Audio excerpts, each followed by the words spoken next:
she made me trouble. No cell phone, the better wanna leave you. Look at the way I used to care for her. Me, I tired, you know, I get you on my heart. They care, she not gonna trip on me.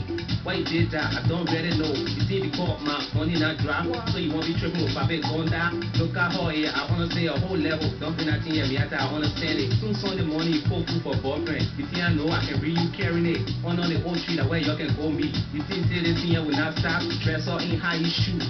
Money, on the road looking for test. You see, I can't read you. I just jumping. I feel like there were two people on you. You get in the main car, you're moving. People can see you every day. They telling me, Florida hotel, that where you can break it. The man will lay on the kind of man there. We get your money, you say we stupid. We buy yourself, you say we well let. And some boss see that they want your leg. Thinking that eating, nothing they can get you.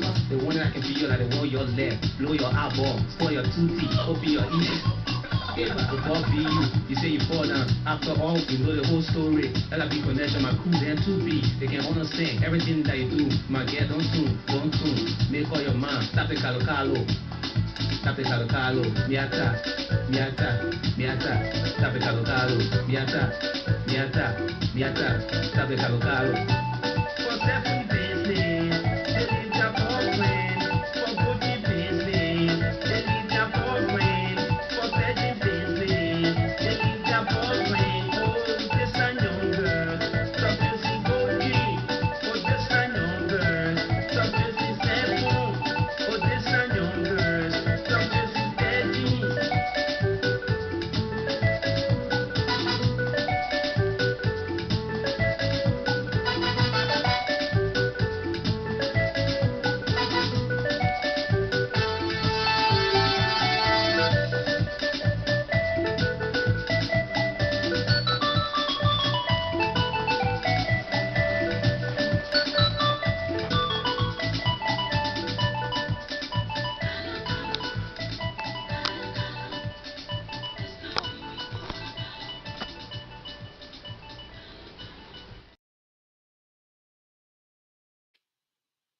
Well, good afternoon, good evening, wherever it is that you guys are watching from. I hope everybody can hear me clearly. Um, welcome to the show, right? Welcome to the show. Today we have a couple of reactions.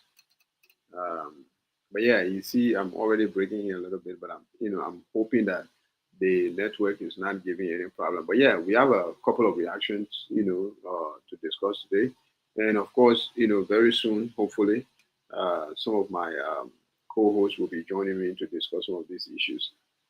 First, we're gonna start with no further ado. Of course, we're gonna start with the president's State of the Nation address that he just gave a couple of days ago.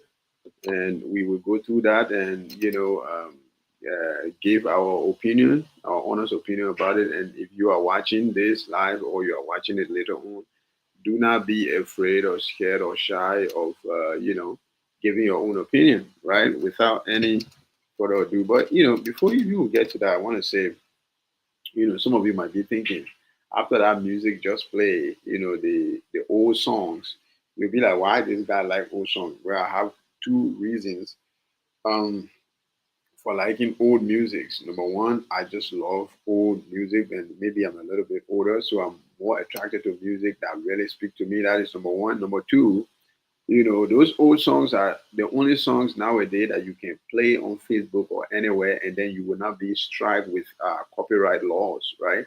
A lot of these songs, they don't have any copyright whatsoever. So if you can use it to promote your show, then you will not get any strike. But if you try that one with any of the new music nowadays, it will give you problem, right? So please go ahead and like the live, and comment in the comment section, because that's the way that our live gonna grow, and that's the easiest way that you can actually show support. Anyway, with no further ado, let's get into it, right? The president's speech. The president gave a very, very beautiful speech, and we're gonna put it on the screen. I hope it will fit the screen, and then we'll go through it and give our honest opinion about it. Let's get into it, right? Let's get into it. Let's see. How is this on my screen right now? How is this on my screen? Let me see. Let me see. I'm trying to see. Okay.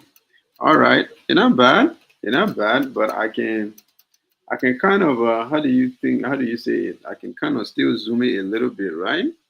We can zoom it a little bit more. So let's do that. Let's do that. Let's see if we can zoom it a little bit more, like 200. How is that? How is 200? Let's wait a few seconds and see how 200 does, and then we'll get into this. We'll get into it as quickly as possible, right? Uh, hmm. I think 200 is a little bit much better, right? 200 is a little bit much better. We'll leave it at that. We'll leave it like that. We don't have to zoom it all the way through, but yeah.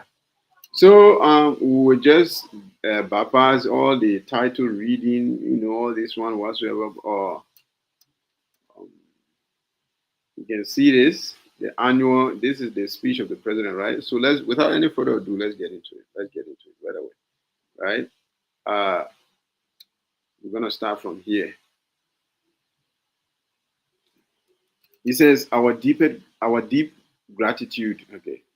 "Our deep gratitude is to God Almighty, the sustainer and preserver of our nation, for his enduring grace and blessings over the past year and throughout our history. We are gathered here in fulfillment of Article 58 of the Liberia Constitution, which requires the President to present an annual message on the state of the Republic, the condition of the economy, and the legislative agenda for the year ahead. This annual message reviews our progress in the second year of the administration and set forth our priorities for 2026. It reflects our commitment to reform, accountability, and results that improve the lives of the Liberian people. All right, Mr. Speaker and honorable members of the legislature, we are painfully reminded again of last year's arson attack on the Capitol building. This attack on our symbol of democracy has forced us for the second year to meet in this courtyard instead of the historic chamber. First of all, before we continue reading, again, as I read this, I'll be criticizing and applauding the ones that I agree with and the one I disagree with as we go through, right? So I like it that the first thing that he addressed, the first issue he addressed, in his State of the Union address, or State of the Nation address rather, is the attack on the House of Legislature, our parliament, that was set on fire on, I think, December 18, 2024. That is the first thing that he mentioned. But anyway, we continue reading. The legal process to bring those responsible for this heinous act is still ongoing. I, however, assure every Liberian that my administration is pursuing this matter with resolve and impartiality, and that anyone found guilty will bear the full weight of the law. I use this time to remind those driven by narrow personal interest that this country is moving forward, not backward. Wow, that is beautiful, 100%. And I look forward to seeing that. I've always said the same thing. Like the people that actually set our how do you call it, our parliament ablaze, they should definitely face the full weight of the law, 100%. And the president continues speaking, saying, as Winston Churchill once observed, we must never yield to the power of the adversary if it contradicts honor. In that spirit, our democracy will not be intimidated. Our institutions will not be diminished. Our commitment to the rule of law and constitutional governance remains unshaken, and the progress we continue to make will not be thwarted. Honorable members of the legislature, over the past 2 years, my administration worked to tackle inherited challenges, stabilize the economy, and deliver key development milestones. Despite limited resources, we made progress across key sectors, including agriculture, infrastructure, education, health, tourism, and the rule of law, alongside important legislative initiatives. I am pleased to inform you that our country is in a better state than it was a year ago, and the progress of the past 2 years is real. Looking ahead, we will continue implementing the arrest agenda to improve livelihoods, strengthen democratic governance, and enhance Liberia's standing in the world. Mr. Vice President, Mr. Speaker, Madam President Pro Tempore, honorable members of the legislature, through collaboration and prompt passage of priority legislation, the government aims to strengthen institutions, grow the economy, and improve the well-being of all Liberians. Over the course of last year, the executive submitted several bills to you for enactment into law. Okay, yeah, because we definitely pay attention to a lot of bills. Some of them I was not personally in favor of, but a lot of them I was definitely in favor of. But let's see exactly what the president is going to address here, right? I thank the members of this body for your service and collaboration in passing several crucial bills during the second session of the legislature.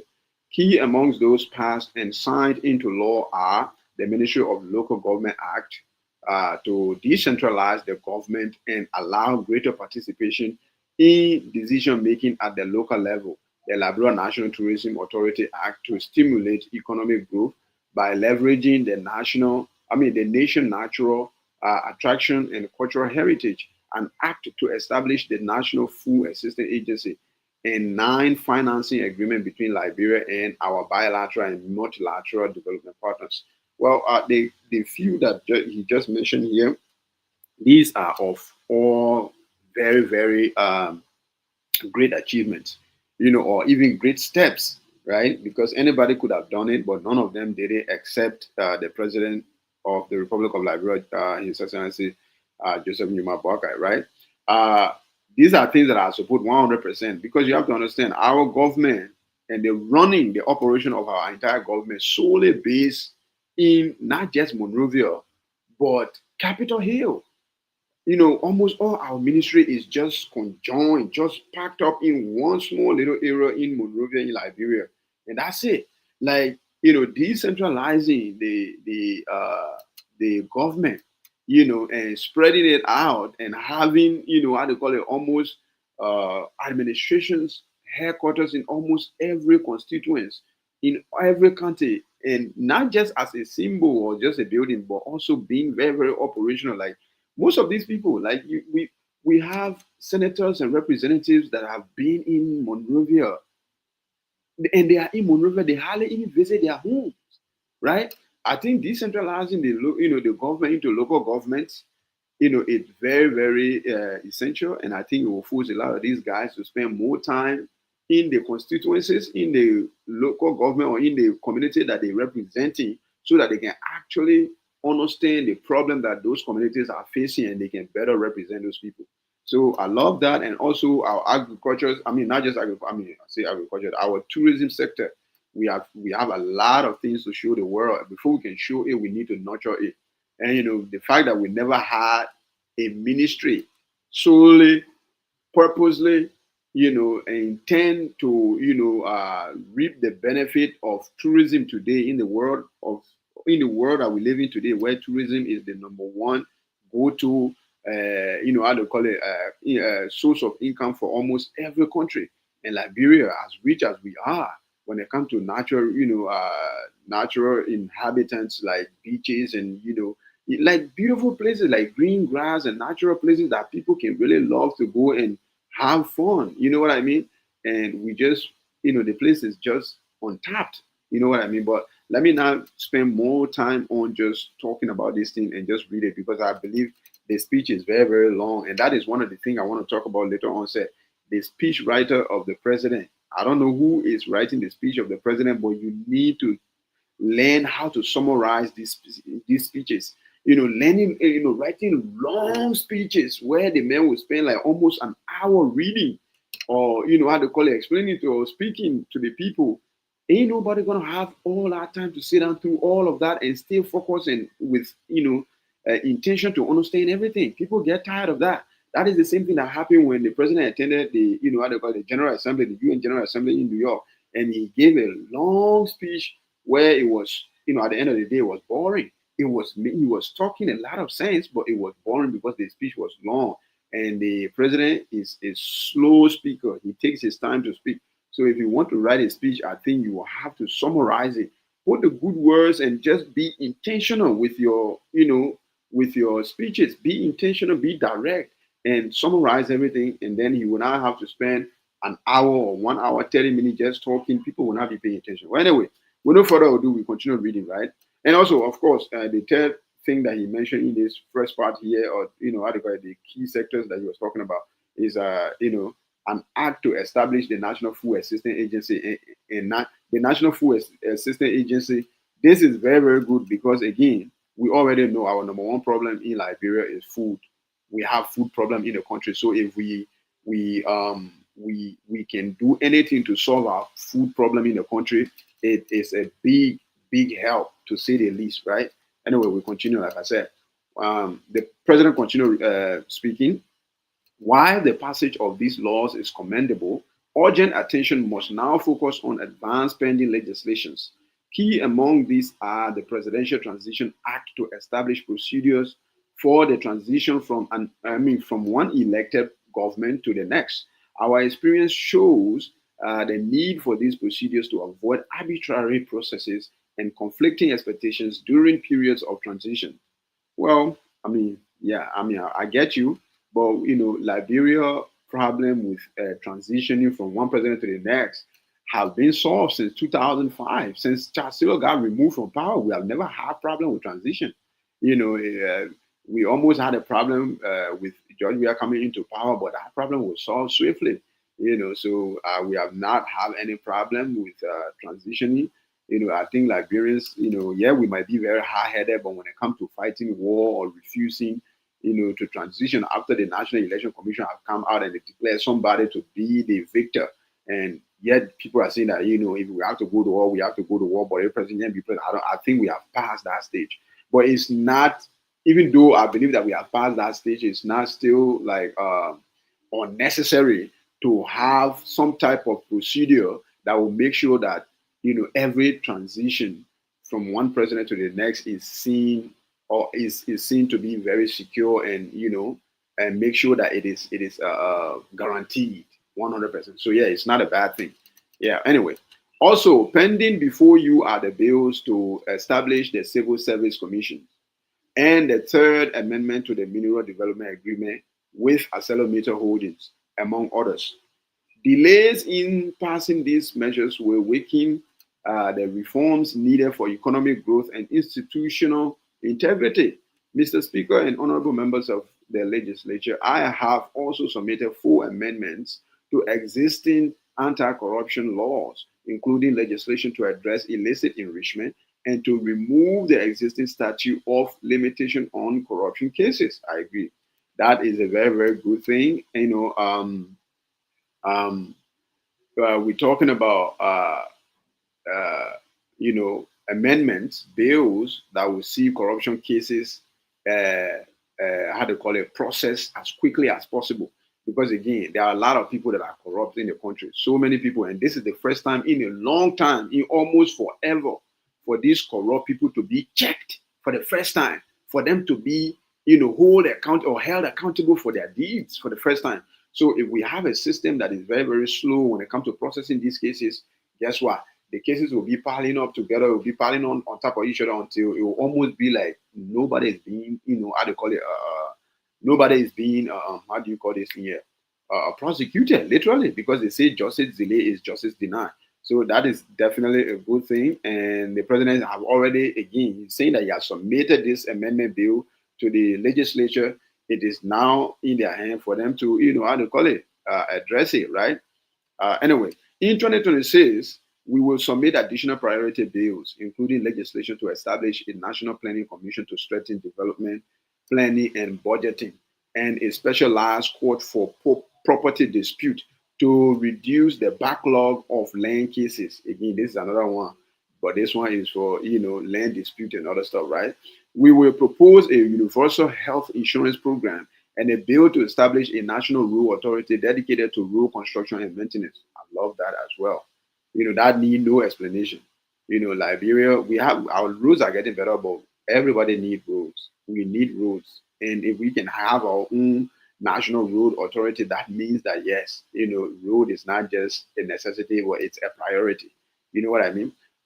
he continues speaking, we will also resubmit the revised charter of the University of Liberia to accommodate needed reforms and administrative structures. Okay, we will expand the Liberia Agricultural Commodities Regulatory Authority's mandate to enhance the output, processing, and marketing of quality agricultural commodities. We will also seek an amendment to to the executive law to restructure the Ministry of Foreign Affairs so it can better serve citizens and adapt to our evolving international responsibilities. Well, this one here, it's a little bit here and there because you're talking about, you know, how to call it, investing more effort into the agriculture sector so that we can be able to, how to call it, enhance the output, processing, and marketing of quality agricultural commodities. We will also seek an amendment to executive. Yeah, exactly. Again, somebody was saying it, the $1.2 billion projected fiscal year budget, out of it is about 10 to $13 million that is dedicated to agriculture or allocated to agriculture. Yes, it's going to be a little boost, but the boost is going to be a little still. So until I can personally hear some good amount of money that the government is willing to spend on agriculture, I don't want to be hearing any promising whatsoever. And nobody should come here and tell me, say, oh yeah, the CDC government spent only $4 million. So the United Party government is spending $12, $13 million. That is an upgrade. It's an upgrade, but it is far, far less than what we expected, especially when you run your campaign on agriculture, right? Anyway, with no further ado, we keep on reading. Yeah. We will also seek an amendment to the executive law to restructure the Ministry of Foreign Affairs so it can better serve citizens and adapt to our evolving international responsibilities, right? So, finally, we will submit bills to repeal outdated People's Redemption Council era decree that created public institutions that no longer serve today's governance needs. Oh, definitely, I agree with that. We have a very rich history as Liberia, but there are a lot of systems or way of doing things that are still embedded deep within our governing system that we need to get rid of, or not just get rid of, but we need to replace with more modernized systems and ways of, how to call it, doing things or operating, right? Okay. He continued speaking. He said, beyond legislation, my administration issued 16 executive orders to advance governance, economic, and social priorities in line with our national development goals. Each action, whether by law or order, was taken for one purpose: the benefit of the Liberian people. Basically, everything that he's talking about, all the the executive orders since he became president. President is saying that since he became president, he has issued 16 executive orders. And all the executive order that he has issued, it was issued in hope of the benefit of the Liberian people. None of it was given for his own personal or political gain or whatever. And listen, I agree with that one 100%. And if you don't agree with, that, please make it known. Which one of his executive orders, among the 16 executive orders that he has given so far, that you don't think that represent or at least that is beneficial to the Liberian people. I'm all ear. Anyway, the president continued speaking. He said, we remain dedicated to fostering cooperation among all branches of government through mutual respect and open dialogue as the Constitution requires, right? He continued, Mr. Vice President, Mr. Speaker, Madam President Pro Tempore, and members of the legislature, fellow Liberians, last year, we emphasized the economic challenges inherited by this administration. Okay. He said, we emphasize the economic challenges inherited by this administration, not as an excuse, but to highlight the hurdles faced and the progress achieved. So basically what he's saying that, last year, the president is saying that his government, emphasized the economic challenges that they inherited, from the past government, but they say that not to use it as an excuse But to say that, to highlight the kind of challenges they have faced and the kind of progress they have made from the Weah government up until now, they're not trying to give it as an excuse to say, oh yeah, Weah government was trash, you know what? But they're just saying that they he wants you to see that the distance the government has traveled from and where we are at right now. This is the reason why they emphasize on reminding the general public of the challenges, the economic challenges that they inherited from the previous administration. Anyway, the president continued talking or speaking, saying, through disciplined fiscal management, sound policies, and robust partnership, we began restoring stability and trust. As of 2024, the economy showed resilience with steady growth, declining inflation, stronger reserves, and renewed momentum across key sectors. This progress continued into 2025 with macroeconomic stability and private sector growth, strengthening our commitment to the Liberian people. Well, I mean, a lot was said here, but again, this is, now, for the people who are literally, business people in Liberia. How is the inflation right now? What is the rate, in the market right now? For example, let's just deal with the rate, like the exchange rate between the Liberian dollar and the US dollar in 2026 today compared to, let's say, 2023. What is the rate? Has it gone down? Has inflation been reduced? And how much has it been reduced by? I believe, I'm not in Liberia, but I believe that inflation has reduced by a little bit, not a huge margin, but by a little bit. And, this is a government. This is the president speaking on behalf of his government. He's definitely going to, crystallize every little achievement that his government have made 100%. And, for me, I'm just here to make sure that I understand what is going on, what he's saying, what is actually the reality, and give my my opinion, literally my honest opinion, right? But anyway, we continue reading. The president continued speaking, saying, we are proud to announce that the economy grew by 5.1% in 2025. Again, this is what I was saying. It's a number game. He's saying that the economy grew by 5.1% in 2025. This exceeds both the 4.6% forecast and the 4% growth recorded in 2024.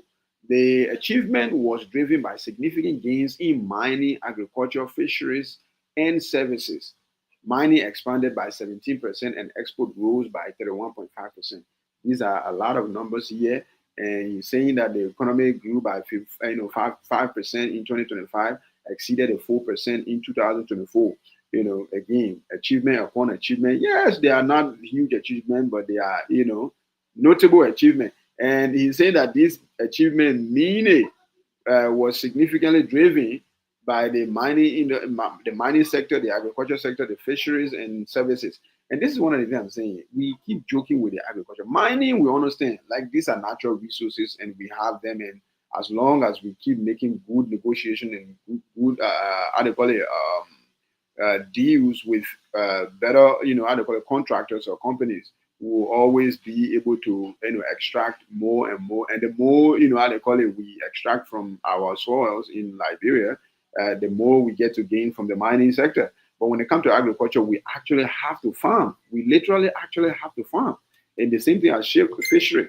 This is why I keep saying, oh my God, come on. This is why I keep saying that, how they call it, the government should have spent more money, or at least plan to spend more money in the agriculture sector than the 12-13 million that they allocated from the $1.2 billion fiscal year budget, which, like, even the small little growth that is happening now, it still has something to do with the agriculture sector. Fisheries is literally part of agriculture, literally, right? But anyway, we continue. The president continued, speaking. He said, looking ahead, ongoing reforms and infrastructure investment are expected to boost growth to over 5% in 2026, with average growth projected at about 6% from 2026 to 2028. Inflation fell to 4% by December 2024, the lowest in over 2 decades. So over 20 years, the first time inflation fell to 4%, right? He continued speaking, saying down from 10% when we took over in 2024, right? Before the president became president in 2024, inflation was up to 10%, and he's saying now by 2025, by the end of 2025, December last year, it fell to 4%. Right? These achievements signaled effective monetary and fiscal policy coupled with anticipated ease in input cost. Liberia external sector performed well in 2025. Gross international reserve increased from 475 million in 2024 to 576 million. Of course, these are US dollars, right? Surpassing the previous year by 101 million US dollars. Also, the net international reserves exceed IMF targets, potentially reaching 280 million by December 2025, and export grew over 31% to about $2.1 billion, right? These are huge, huge numbers. But again, all these are numbers that definitely, yes, the president is saying it, of course, he has his backing, he has his document, to back these things up, these numbers up. But and if you are somebody who has found himself or herself constantly in disagreement with the president or the government of now, you can definitely try and check these numbers out to see that if they are actually right or not. He continued speaking, saying that our medium-term strategic gold initiative or gold purchase program is expected to further strengthen reserves, enhancing economic resilience. We are proud to report that we met nearly all IMF performance criteria in June 2025, reaffirming our commitment. The IMF external credit facility remains crucial for building reserve to cover 3.3 months of input by 2027, supported by prudent fiscal measures, right? Foreign investment in iron ore mining will also boost export and the current account. Since September 2025, the foreign exchange market has been stable due to good liquidity management, fiscal discipline, and strong export earnings. The Liberian dollar appreciated by at least 3% against the US dollar. We are committed to maintaining currency confidence and stability. Literally, he's saying that because of sound decision making, economic sound decision making, and deals that we have been striking with these companies that are mining, and even other companies, other organizations like the International Monetary Fund, their assessment of our government performance has shown real sign of progress, and because of that, the Liberian dollar has appreciated at least 3%. And those of you that are living in Liberia, you can attest to that, whether that is true or not, right? And say we are committed to maintaining currency confidence and stability. So yeah, man, you have to understand Liberian currency, the Liberian dollar is still one of the strongest currency in West Africa. I think the only currency in West Africa that is stronger than the Liberian dollar has to be the Ghanaian cedi and the Gambian dalasi, if I'm not making a mistake. Those are the two currencies that are stronger than the Liberian dollar. And if we do better, we'll only get stronger because it was never like that before, right? Anyway, the president continued reading. He says, to promote financial inclusion, we accelerated Liberia's digital finance revolution, processing over 275,000 transactions valued at more than 375 million Liberian dollars and 2.7 million US dollars by December 2025. Our goal is to raise financial inclusion from 52% in 2024 to over 70% by 2029, right? The central bank is rebuilding public trust by strengthening governance and accountability and managing government security more openly. In 2025, it issued 44.4 million US dollars, rolling over 132.1 million US dollars and 1.7 billion Liberian dollars. And for the first time in decades, the bank recorded consecutive operational surplus in 2024 and 2025. That is talking about progresses that the Central Bank of Liberia has been making of lately, right? The president continues speaking, says, Mr. Speaker and honorable members of the legislature, Despite real achievement in 2025, our development program faced one of its toughest tests, an abrupt slash in donor support during the second quarter disrupted financing for essential social and economic projects. This led to job losses, reduced incomes, and hardship for many families. The government stepped in to close funding gaps and keep critical services running, but the disruption slowed implementation and strained our plans, right? First of all, when it comes to this particular thing that we just talked about, you know, this should not be a problem. But I understand why the president is including it in his speech. It is a problem to his government because why we as Liberian, largely speaking, we as African, we have been used to gift donors, donating people giving us money and giving us food and accessories and and all these things. We are in the world of the freed. We are an independent country. As a matter of fact, we are one of the oldest independent country on the face of the planet. We should not be depending on donors. And of course, the president is talking about it. Things got hard. You know, uh, uh, and other people. There are a lot of people, families, people.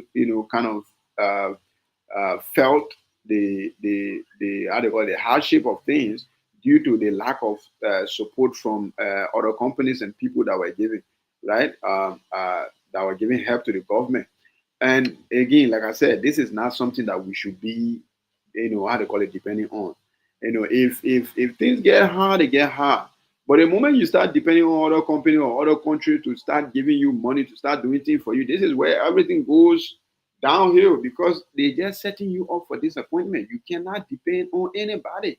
You got to be ready to feed your people. You got to be ready to solve your own problem. Ain't nobody coming for you. Anybody that say that they're coming for you is just like, bro, it's just setting you up for failure, bro. You know what I'm saying? But anyway, we continue reading. The president continues, article is speaking, and he says, how do you, notwithstanding these challenges, we are pleased to report that we weathered the storm by instituting a package of measures that included tighter fiscal control while protecting critical social expenditure in health and education and significantly enhancing domestic resource mobilization efforts. Reaffirmed commitment from donors partner for 2025 amounted to $385 million, including $63 million in direct budget support and $321.5 million for program and projects, right? During the year under review, the government concluded 9 financing agreements totaling $334.98 million, including $98.58 million in concessional loans and $236.4 million US in grants to advance national priorities. These agreements supported investments in infrastructure, human capital development, and natural resources management. Resource management. Sorry. The president continued speaking, and he said, "Mr. Speaker and honorable members of legislature, I also informed you last year that our engagement with the United States had positioned Liberia for a Millennium Challenge Cooperation Compact. That is the MCC, right? Or MCCC, right? MCC Compact, right?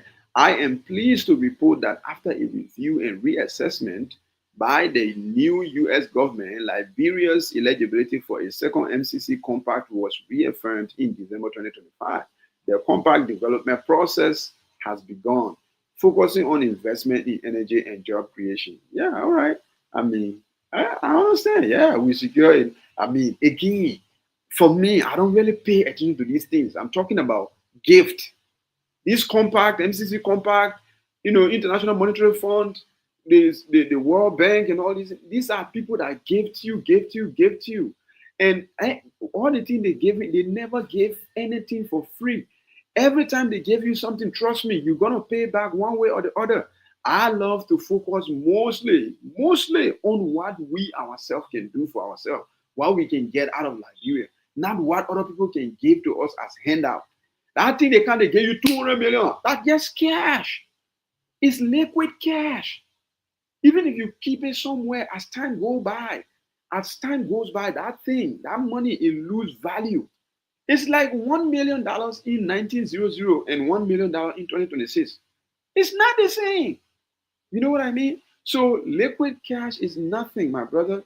I don't like to really put too much emphasis, too much value on those monetary gifts from those corporations, from those government, other government from abroad or whatever. Really, if they want to help us, let them help us with expertise. Let them help us with the knowledge that they have.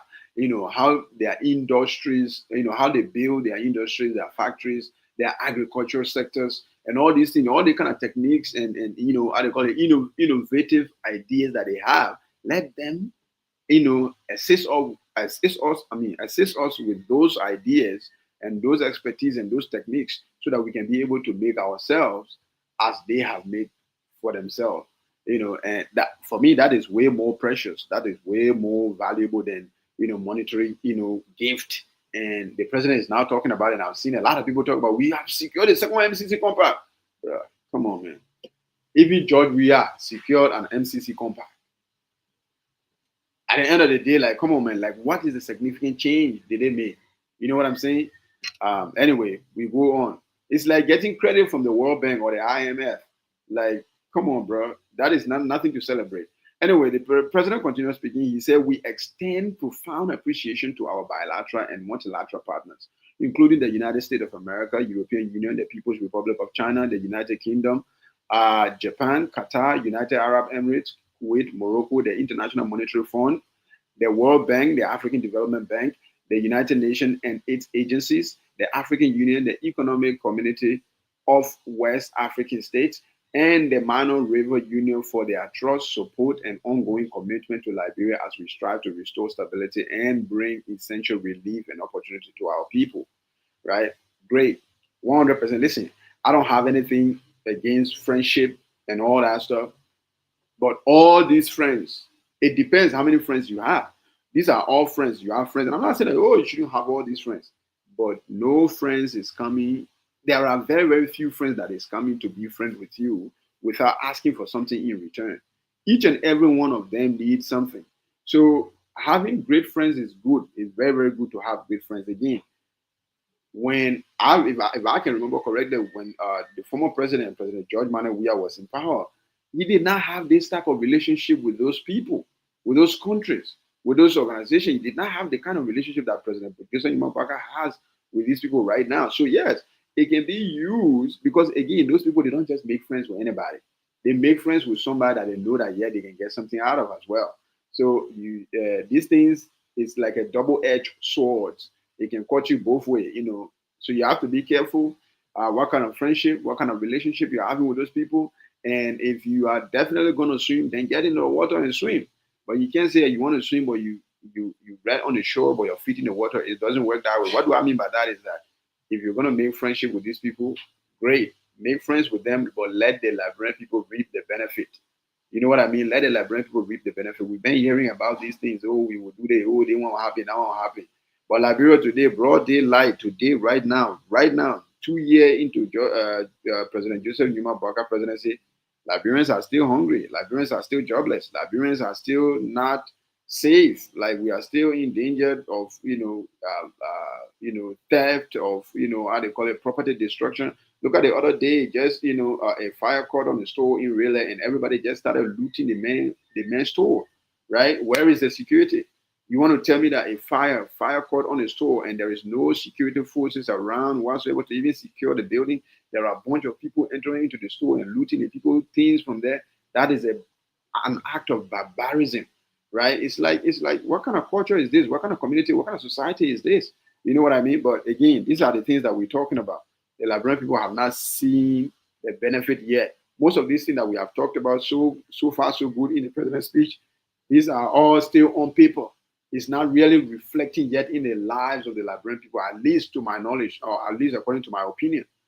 Hence why we call this show My Opinion Podcast.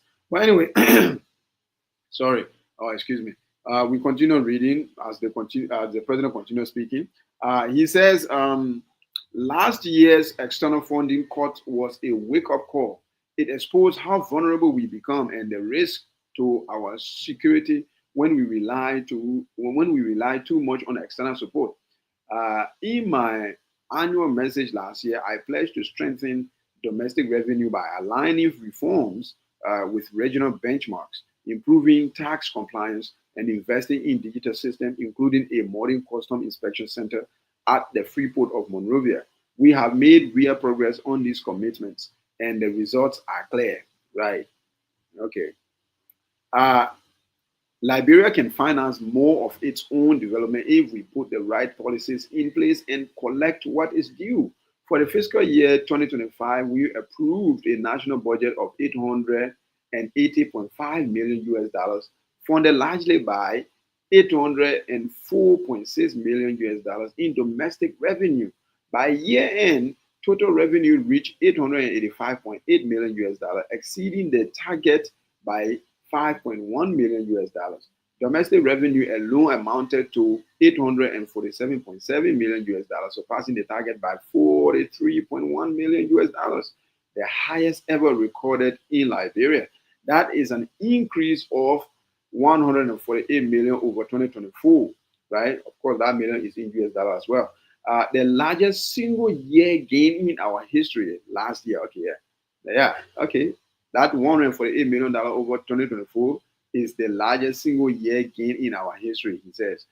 Last year, we submitted and you approved a budget of more than 1.2 billion US dollars for fiscal year 2026, representing the highest budget in the history of our country, which we are all aware of, and we have also scrutinized our budget as well. He continued speaking, and I continue reading. Over the past 2 years, domestic revenue has risen by 235.7 million US dollars.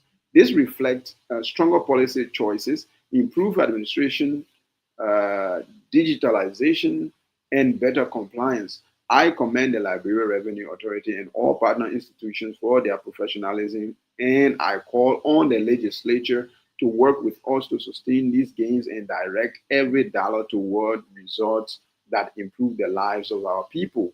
Mr. Speaker and honorable members of legislature, I am pleased to report that on account of the robust revenue performance for 2025, the fiscal year authorities are concluding processes that will lead to the submission of a supplemented budget to the legislature next month, the first in many years. Oh, okay.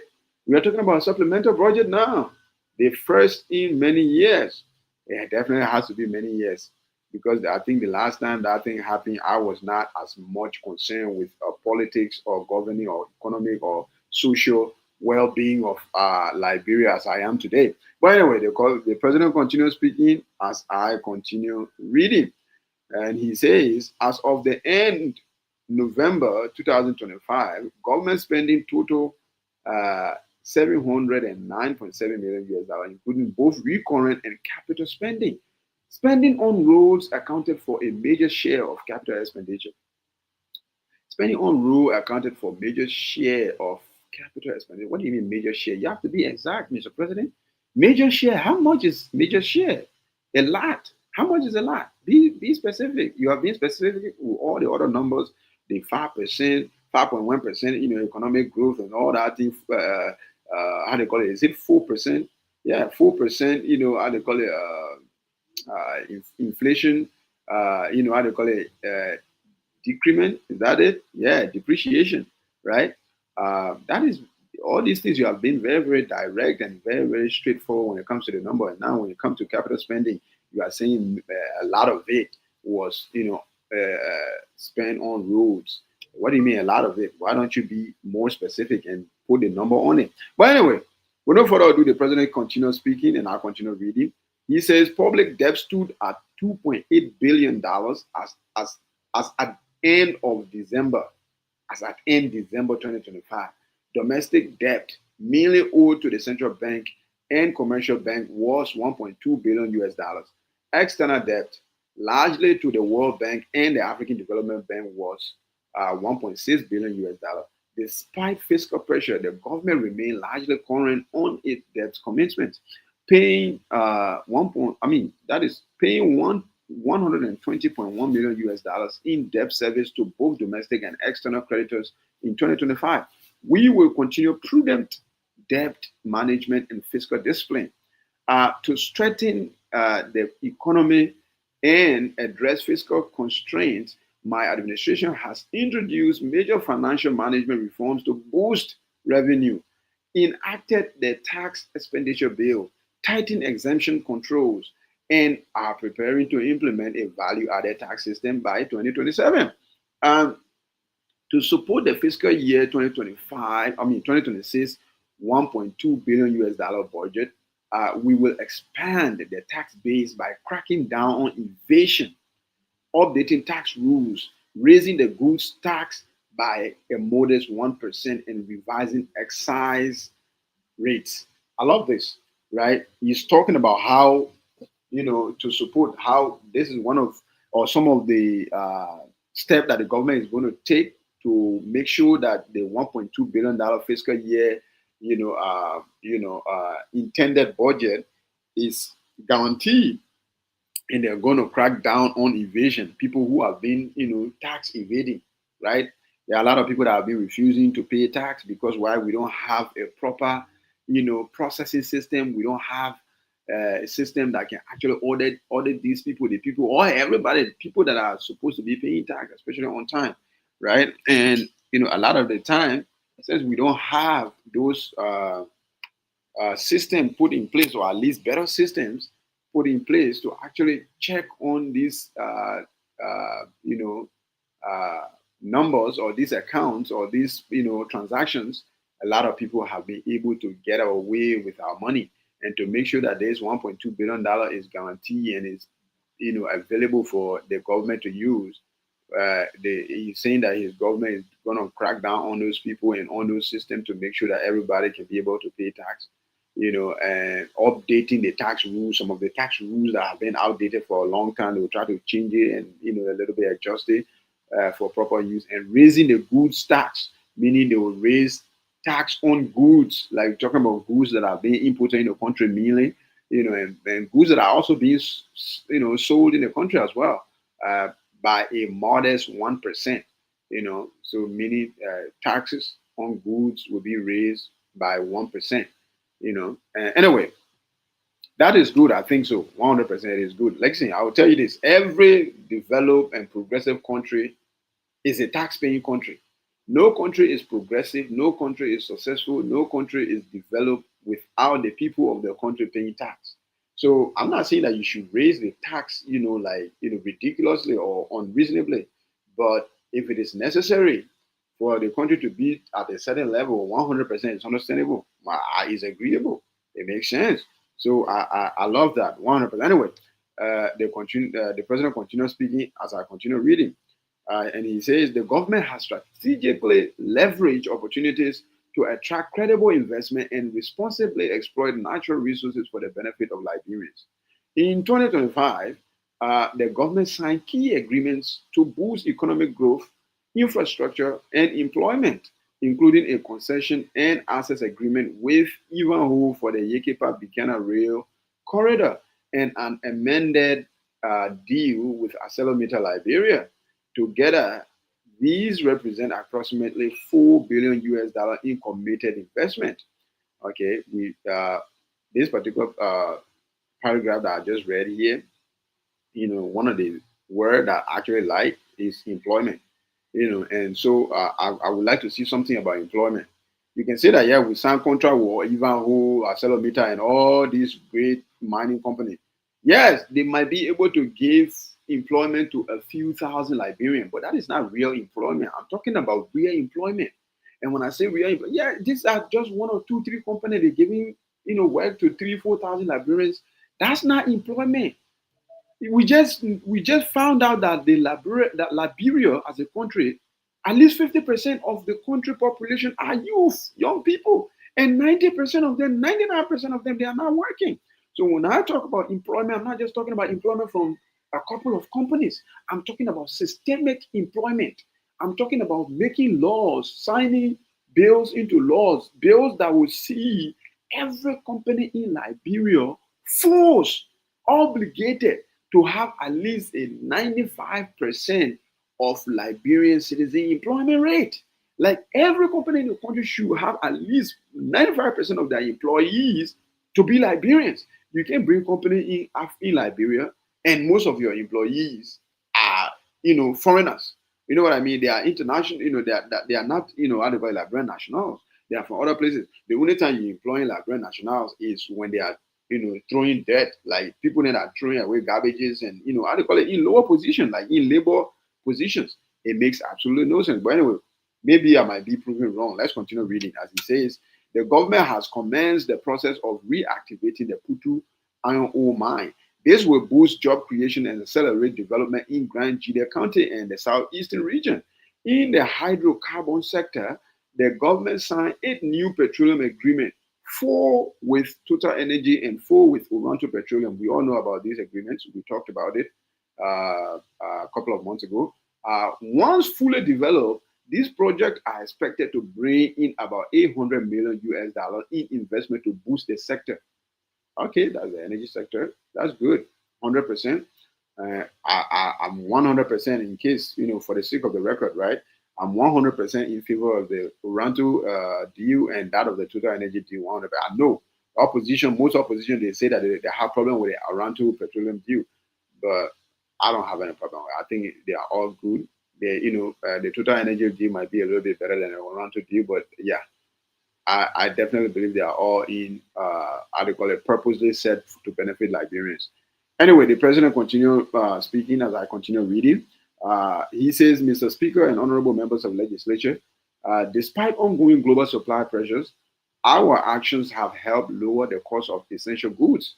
Prices have eased for rice, flour, and fuel, relief that families can feel in their daily lives. For instance, a 25 kg bag of Indian parboiled rice now retail at 14.50 US dollars, right? And flour has dropped to 35 US dollar per 100-pound bag. So rice, 25 kg bag of rice now at 14.50 cents, right? How much was it in 2023? I'm talking about when Weah was still president. How much was it, and compared to now? I want to compare the difference, right? And the flour bag has also dropped to $35, $100 bag of flour. If anybody know the answer to this question, please put it in the comment section. So how they call it, we're definitely gonna have a reaction about that as well. How much is it? How much was it? The 25 kg bag, of rice in 2023. How much was it? How much was it compared to now? Because now it's $14.50, and that of the 100-pound bag of flour is now $35. How much it used to be when President Weah was still president of the Republic of Liberia. Anyway, we continue reading as the president continues speaking. He says fuel, meaning the fuel oil has stabilized at about $4 per gallon, helping to reduce transport costs. You have to understand, when they say fuel now, they're talking about gas, everything. It has, how they call it, it says stabilized at about $4 per gallon, helping to reduce transport costs. We strengthen supply and quality by completing a 17,000 cubic meter fuel storage tank and a modern testing laboratory at the Liberia Petroleum Refining Company, thereby improving storage capacity, fuel standards, and national energy security. Right. So again, that is the fuel, the gas price, about $4. How much is $4 say in Liberian dollars now? It should be about at least 800, I think. Or no, maybe less than 800. $1 will be about, I think $1 is about 170 now, 180, 170. So it will be about what? It will be about 7 something, or at least 700. Let's just say 700 for gas now per gallon. How much gas used to be in 2023 compared to now. These are things that the president is talking about. Listen, if the gas was about 900 during George Weah time and now it's about 700, yes, the margin is about $1, but it's a margin. You understand what I'm saying? It's a margin. And we are just talking because this is after 2 years of his presidency. Again, you can understand if you are going through all of these things, you know that I'm talking so and talking so. And, I'm see according to me, I'm being very, very neutral. I'm very, very direct because I got no. The only thing I got to gain from this is like, bro, being a better country than any country on the face of the planet. That the only thing I get to gain from it. I don't support none of these guys. I don't support Baka. I don't support Bia or anybody that coming in the future. I only support the how do you call it, the reverberation of my country, right? The progress and the success of my country and my people that all I support. So when I see something good in his presidency, I would definitely talk to him. If I see something bad, you already know how I am. I would definitely talk it without even biting my tongue or my lips or whatever, right? So, let's compare these notes. How much was fuel oil or gasoline in 2023 compared to now? Do you think that it has been reduced significantly or not? Right? The president continued talking. Mr. Speaker and honorable members, the vice president. I commend the vice president and the price committee for acting to prevent unjustified price increase that harm our people. Let me be clear. Businesses that exploit consumers will be held accountable. I love that. That particular speech right there, I love that. That is very, very important. People have to understand that is very, very important. There are a lot of people in the business sector, in marketplaces, they go and buy the goods. They are told how much the goods are supposed to be sold at, but they still go ahead and sell it at their own price because they know that they are living in a country that laws are highly enforced. Like nobody is enforcing law. You can be sitting out somewhere committing hideous crime, and when you are caught by a law enforcement officer, all you have to do is just drive 200 Liberty in a packet, and then he will forget about you. There are a lot of businesses in Liberia. Business people in Liberia, they have business, they have shop. They are sharp, they have not registered it, they don't even have any license to do businesses in the country, and they're doing it. But they get certain how they call it, people from commerce, right? That's supposed to issue them paper. And when they come, all they have to do is just show up and a small lady in their pocket and they will go by their business. And the president is referring to those people, like people who how they call it, increases prices, to harm our people. How they call it, they will be held accountable because we're not allowing them to harm our people and go free, right? Anyway, he continued speaking as I continue reading. Job creation remains a top priority for my administration. Our job creation strategy has focused on addressing the binding and structural constraints to growth, including investments in roads, energy, etc. In this connection, we have created more than 70,000 short and medium-term jobs across infrastructure, agriculture, social protection, and small businesses, among other sectors. Really? I have a problem with this one. The president is saying that his government has created 70,000 jobs, short and medium. Well, combined together, he has created 70,000 jobs. How did the president or the government of Liberia came by this number? Again, all the other numbers I've been saying, these are numbers that is somewhat agreeable in my opinion. But this one here, I have a problem with this. He's saying that he has created 70,000 because again, when I talk about systemically creating jobs, these are the kind of number I'm talking about. Create 70,000, job, create 100,000 jobs, 200,000 jobs. Now we are talking, but not like the job that ArcelorMittal is going to provide about 3,000-4,000 people. These are nothing. It's nothing.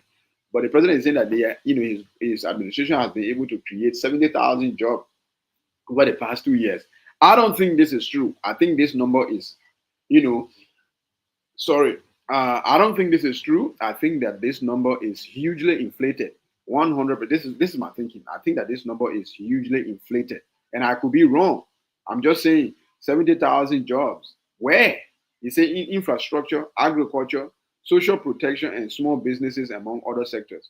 Yeah, that number is definitely inflated. 70,000 is a very precise number, and it is definitely inflated. This is my thinking.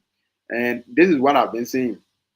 All the other development, all the other achievement from any government, if you cannot provide jobs, if you cannot create employment for Liberians, especially the young people, the young Liberians, the next generation, you have failed. Yes, the president is in his second year, and he has never stopped talking about the same thing he was talking about before he got elected. He is doing it, but he is doing it slowly. And then if anybody know anything about me, you know that I've always called him Mr. Slow but Sure. He is doing it surely, but he is doing it slowly. This is why, yes, I can criticize him, but I'm not like going all full mode, like crazy mode and whatsoever, because I know when nothing good come easy. This is what I believe. If something great is supposed to happen, it can't just come one time. It will take some effort. It will take some hardship. The storm will have to come, and you have to find a way to weather the storm, as he put in his speech, right? But there's 70,000 job creation here. I don't think this number is real. I think it's definitely inflated. I don't think 70,000 jobs has been created by the government since 2024. I don't think so. I don't think so. I don't think so. I mean, prove me wrong, man. Prove me wrong. We can talk about it. We can debate about it. Anybody that disagree with me, you're more than welcome. Send me a message. Let's talk about it. I will definitely go make my research on this one. But I'm saying it right now. The government, the Joseph Boakai-led government of Liberia has not, right now as I speak, has not created 70,000 jobs in the span of 2 years. I think that number is hugely inflated. Anyway, we continue reading as the president continues speaking. He says, going forward, the Youth Entrepreneurship and Investment Bank project, launched in 2025, will support 30,000 youth-led businesses, creating over 120,000 direct and indirect jobs for youth. A national employment acceleration strategy focused on agriculture, public works, skill training, and support to small enterprises is being finalized. This will facilitate more Liberians to earn decent livelihood with dignity. I agree 100% on this one. Now, he said that, how to call it, again, the last part of it, and support to small enterprises is being finalized. Let it be finalized. Let it be put into motion. Let everything come into actuality, and then we'll start talking about it. Because this is all still promises. You say it's being finalized. We don't know about that. Every time the president have a meeting with his cabinet, he's talking about you guys need to speed up negotiations. Our youth, our people, they are being impatient. Right now, where they are losing patience. They need employment in the country. And I love that message. He keep preaching the message. But I long to see that theory or that speech or that message or that, talk, right, come into fruition. Let it happen now. Let job be in the country. You will see the young people that are trying to jump into the water and go abroad trying to seek better life. You will see them staying home. There is nowhere like home. Everybody loves their home. Nobody wants to leave their home. People leave their home to go to other places because they don't have anything better to do there. That's why most people leave their home. If you create the jobs, most of your people, they will definitely stay. And before the president became president, he has talked about creating jobs, especially for young people, the youth. And he's still talking about it, right? I am yet waiting for these talks to come into actualizations. He said that, some of the, how do you call it, some of these promises are now being put into actuality. They are now being finalized. Let's wait and see. We are in the second year. Let's wait until the third, state of the nation address, when he's giving that, whether, this particular, sentence is still going to be part of it, as a promise or as an achievement. We shall see. We shall see when that comes by the grace of God. Anyway, the president continues speaking. He says, "Honorable members of the legislature, on January 15, 2025, the Liberian government launched the Arrest Agenda for Inclusive Development 2025 to 2029 and the 15 county development agendas in Bichana, Grand Bassa County. This initiative reaffirmed the country's commitment to Vision 2030, focusing on delivering measurable results through decisive implementation. The current budget allocates $290 million for capital investment in public sector investment projects, making this one of the largest recent, government programs. Right. Vision 2030. Who remember that? That was Madam Ellen's Johnson Sirleaf's dream. It was her vision, and now it is an opportunity that President Joseph Numa Boakai have set eye on to seize, and are supporting 100%. I hope and pray that he will be able to seize Vision 30 100%. Again, I think I've said 100% too many times. But anyway, we keep reading, right? The president says, The arrest agenda aims to diversify Liberia's economy beyond extraction and boost productivity through more than 370 interventions across sectors like agriculture, infrastructure, energy, tourism, governance, education, health, and sanitation, targeting annual growth above 5%. The broader goals will include raising GDP per capita above 1,050 US dollars by 2029, reducing the trade deficit, and lowering poverty rates. Beautiful. These are very, very beautiful. We have heard this before. The arrest agenda, we have heard this before. You know what I'm saying? We already, like, literally, we heard this before during the campaigns. 100, and this is what I keep saying. I keep saying this. I love to hear what is going on right now, what you are doing right now, and what are the processes, instead of just the dreams. Like, oh, when we achieve this one will happen, that one will happen. When we achieve that one, I don't like to hear about we will do the one, we shall do the one. No, these are all dreams. How are we going to do it? And yet, of course, there are a lot of solutions here. But again, at the same time, within the speech, you can still hear the dreams, the dreams, the dreams. I want to hear the solution, the solution, the solution, and less of the dreams, the dreams, the dreams. You know what I'm saying? But anyway, the president continues speaking, so I continue reading.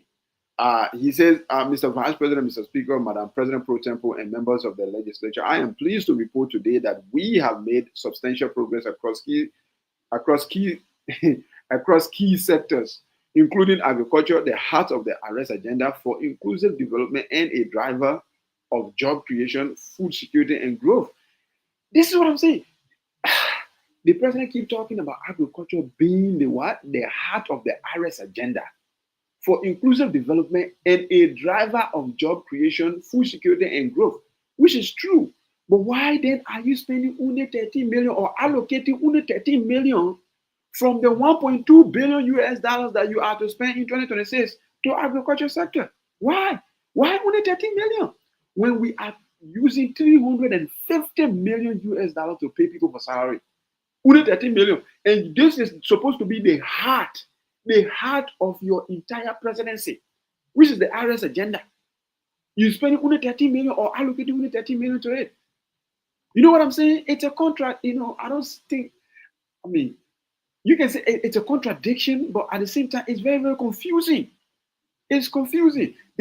You cannot spend only 13 million on the heart of your agenda. This is your entire agenda, and only $13 million you're spending out of the $1.2 billion you're supposed to spend throughout 2026. It doesn't make sense. Not to me, it doesn't make sense. Somebody help me. You know what I mean? But again, the president cannot stop talking about it. The agriculture sector. How much you love the agriculture sector. How much you want us to believe in agriculture. Because I believe agriculture is the way forward. 100%, you got to feed yourself. You have to feed yourself. If you can feed yourself at the same time, you employ yourself by feeding yourself, by trying to feed yourself, 99% of your problem is already solved. But how are we going to do that?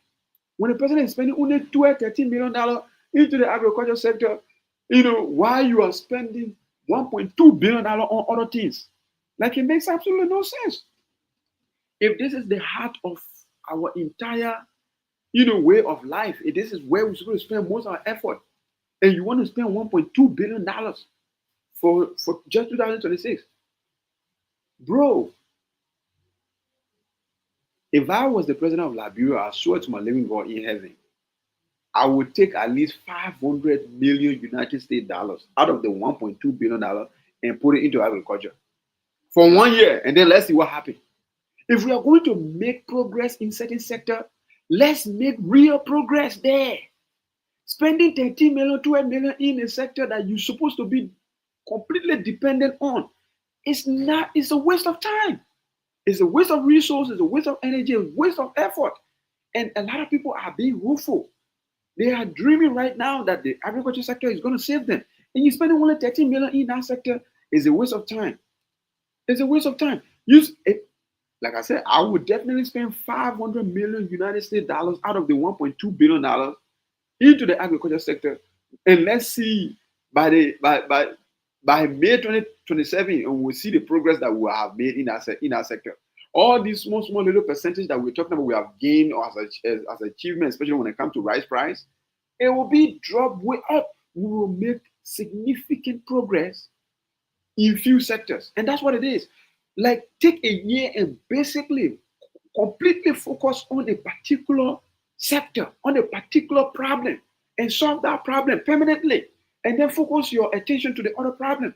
When you just spend few million here, few million there, nothing will be solved. At least not in time. And time is of the essence, man. Everything is like we need things to be done in time. We don't want it to be done when we are already dead and gone. You know what I mean? But anyway, the president continued speaking, so we continue reading. He says in 2025, over 108,000 farmers received government support, leading to expanded rice and cocoa cultivation and increased aquaculture output. Infrastructure improvements, including the completion of 166 kilometers of feeders roads, have reduced transport costs and enhanced market access, resulting in 33,755 Liberians moving from food insecurity to food security. Well, I mean, Mr. President, I can tell you there are still a lot of people in Liberia that are hungry right now. And, so many people, and 33,000 people moving from food insecurity to food security. I mean, it's a progress again, but it's a very, very tiny progress. 33,000 people. You do know that we have 5.5 million Liberian people, right? So if 33,000 people have moved from food security to food security, like it's a progress, but it's like taking one step out of a 1,000-step journey or a 10,000-step journey. Like that is nothing. It's like a rice grain. Get one rice grain in a whole bag of rice. That's what it is. Or one sand, one grain of sand on the beach. That's what it is. Anyway, we continue. The president says in 2026, we will prioritize agribusiness, scaling rice production, expanding mechanization, operationalizing the one country, one priority commodity program, and improving sector financing through new banking legislation. Additionally, the introduction of Liberia's first fiberglass semi-industrial fishing vessel, the Sea King, marks a milestone in boosting domestic fish production and food security. The government encourages private sector and investor engagement to drive inclusive agricultural growth. Okay, this Sea King vessel, right? Liberia first fiberglass semi-industrial fishing vessel. It's a boat. It's a fishing boat but it's just one boat. And the fact that the president is including this in his, State of the Nation address is just saying that we are, like celebrating the very, very small little things. We just get one little small little boat for fishing, and you're gonna include that in the speech. Come on, man. The person who is writing the president's speech, these things are minor achievement. It should never be included in that thing, in the speech of the whole nation, that we have one boat for fishing. Are you freaking serious? What is this about? Huh? What is this about? You want to talk about things? Talk about this, 186 yellow machine, 185 yellow machine, whatever. That is something. When you get one boat for fishing, you're going to include it in the president's speech. This is come on, man. This is real right now. This one here, this particular stuff here, it should have never been included in this speech. It's literally unnecessary. But anyway, the president continues speaking. He says, Mr. Speaker and members of the legislature, nearly 3 years ago, I assured the nation that roads would be our focus, not as a slogan, but rather a commitment to connecting communities with opportunities. In furtherance of this commitment, we focus on restoring key corridors and expanding secondary roads. We have taken bold steps to reduce Liberia's paved road deficit from less than 12% to at least 20%, while prioritizing the maintenance of major corridors to ensure year-round connectivity so that no vehicle gets stuck in the mud. As promised at the inception of the administration, connectivity improved between Brewerville and Bopolu, Salaye and Mendekoma, Tapeta and Zwedru, as well as Buchanan and Greenville. reducing costs, and easing hardships for citizens. Key roads like Ganta to Saklepie, now 56%, Saklepie to Tapita, up to 92%, and Sanikule to Logato at 86% have advanced, while the Kelipo to Fishtown route is now fully paved. Additional projects including the all right. Additional projects, including the Buchanan to Greenville Highway, are in the pipeline, uh, thanks to partners support from the African Development Bank, World Bank, and others. Effort will be made to make Vahun more accessible to the rest of the country via road. The Army Corps of Engineers will play a role in delivering this initiative. When it comes to roads, right? Again, um, I don't think anybody can argue that Joseph Boakar's government for the past 2 years has been very, very punctual. They have been very, very progressive when it comes to road maintenance and road construction. You know, this is literally one of the R in the arrest agenda, the ARREST. One of the R is for road. So he's not definitely taking road lightly. And so we all have seen it, and we continue to see it. There are new contracts still being signed, a lot of them, like you just mentioned. I don't think he has even mentioned that yet, but it might be here. Let me continue reading. But again, there are a lot of roads, especially how they call it, the Grand Cape Mount Road, all the way to Bo Watersa, and how they call it. Um, yeah, is it the same road going from? Is it from Wanjima to somewhere? I forgot. But anyway, let's continue reading. Right. What I'm trying to say is that you cannot hold the Joseph Boakai led government for the past 2 years for not building road. They have been very, very punctual when it comes to road constructions. Anyway, we continue reading as he continues speaking. Right. He says, in our ongoing commitment to maintain road access for our citizens, I am pleased to announce that the widely discussed 285 yellow machines procured by the government last year are currently being shipped to Liberia. Finally, the president said in his speech, the 285 yellow machine already on ship coming to Liberia. These assets will be situated at county hubs and used to support road maintenance effort and form crucial part of our disaster response preparedness effort across the country. Mr. Speaker, honorable member of legislature, fellow Liberians, we continue to make progress in connecting county capitals and major assets. Although the RIA Rural Corridor project faced delays due to ongoing audits and changes in scope, we were still able to increase the length of pavement from 20 to 25 kilometers. With the audit and scoping nearing completion, full work on this corridor is expected to resume in 2026.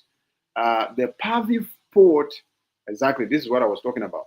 The Pavi Fort concession agreement, which is designed to promote public-private partnership in road development, has been signed following your approval. Covered under this agreement are the St. Paul Bridge to Bow Waterside, Medina to Robertsport, and Mendecoman to Vonjama Corridor. These are the roads that I was talking about, the Pavi Ford Agreement, right? Construction on this project is scheduled to begin next month with groundbreaking ceremony. Wow, that is beautiful. Congratulations. So Pavi Ford contract, I think I made a report on this 100%. Again, I'm back with my 100%.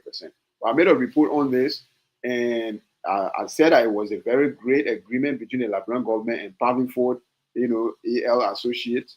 It's a Sierra Leonean company, but it's a construction company, and we agree with them, and to have a partnership to construct these roads, right? And yeah, man, a lot of people were saying that no, this is not a good deal because how can you trust Pavi Ford? Pavi Ford is not a huge company, it's not a $1 billion company, it's just a Sierra Leone company. How can you give our road construction to a Sierra Leone company. I'm like, yo, Liberia is an undeveloped country, and Pavi Fort is an incoming or upcoming company. Is a young company, but it's not very rich. But they have a lot of promises.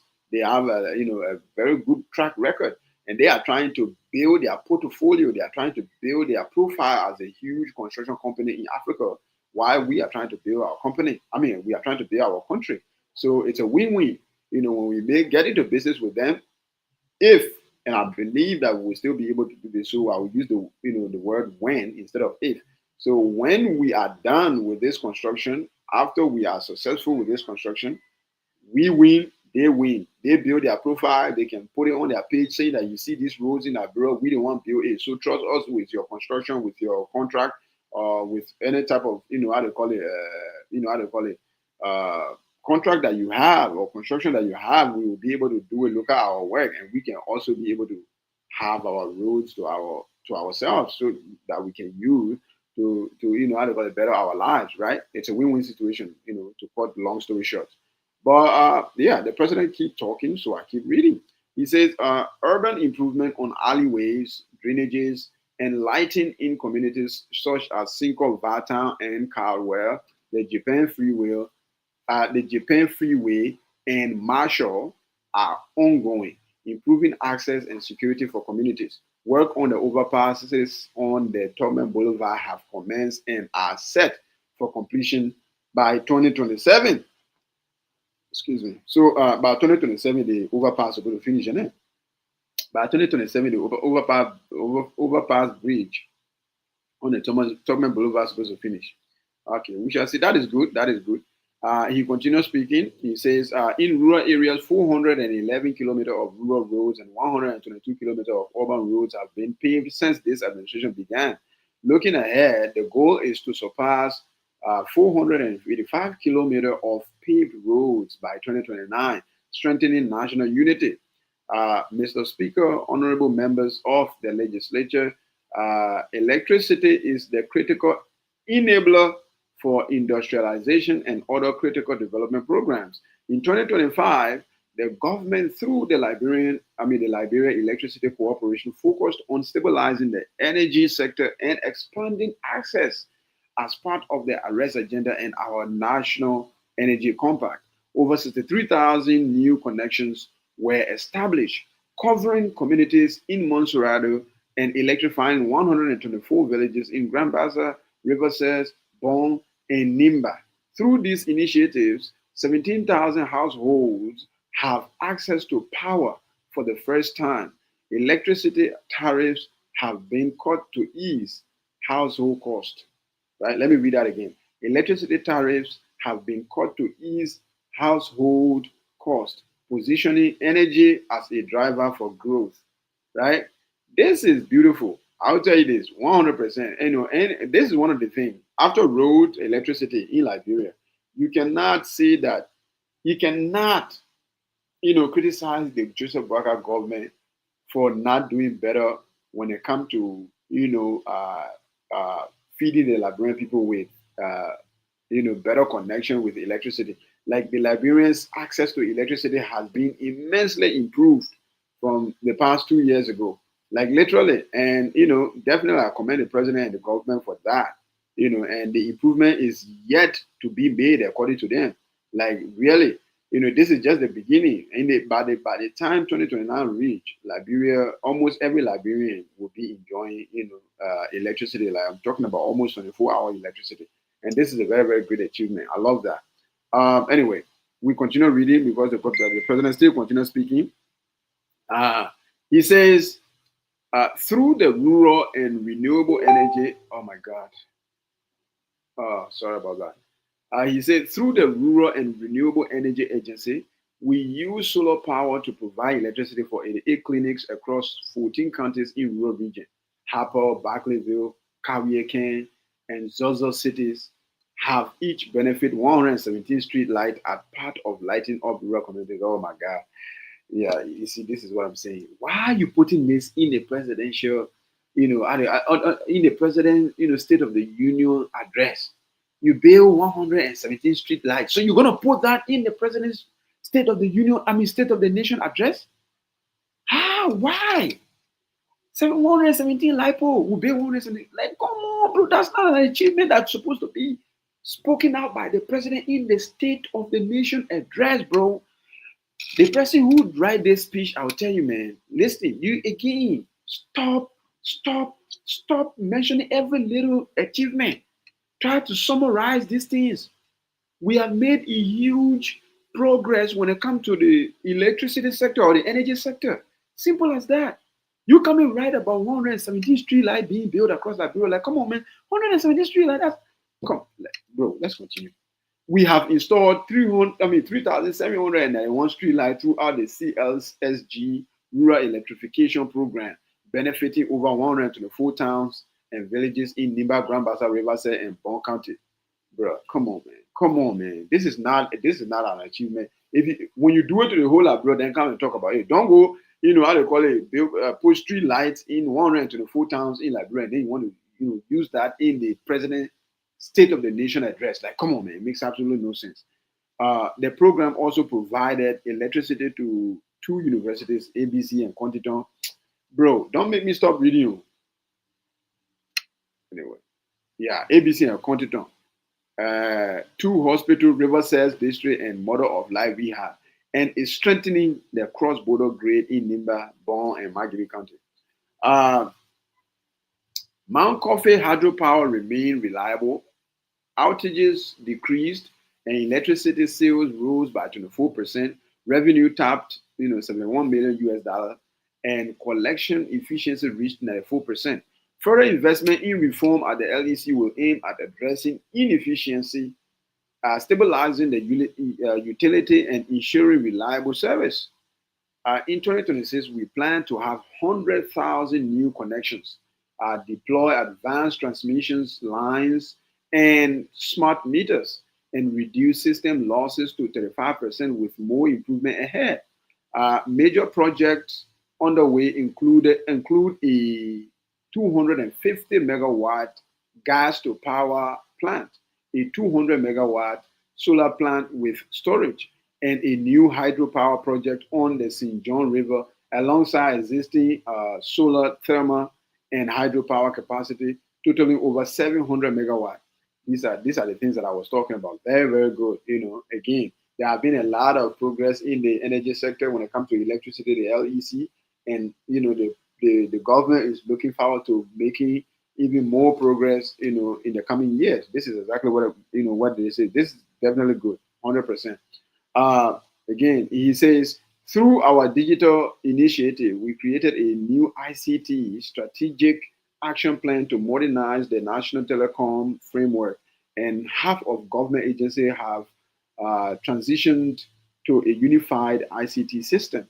By November 2025, 56% of these entities had fiber optic network installed, and 80% of critical ICT infrastructure was secured with cybersecurity measures. Okay.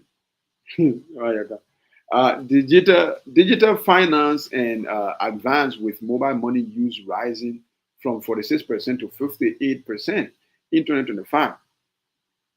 The central bank launched the inclusive instant payment system, enabling real-time transactions and cross-border payment across Africa. Let me read that again. The central bank launched the inclusive instant payment system, enabling real-time transaction and cross-border payment across Africa. Mobile network coverage expanded into underserved areas, improving access and participation in the digital economy. The National Port Authority remains a critical gateway to Liberia's economy. Following my visit to Morocco last November, a Moroccan port development entity agreed to invest in equipment and logistics for the Port of Monrovia, breaking a long-standing monopoly and boosting competition. Right. Master plan for the Port of Monrovia and Buchanan have been developed. Tariff reforms are driving revenue growth. Further upgrades will include dredging.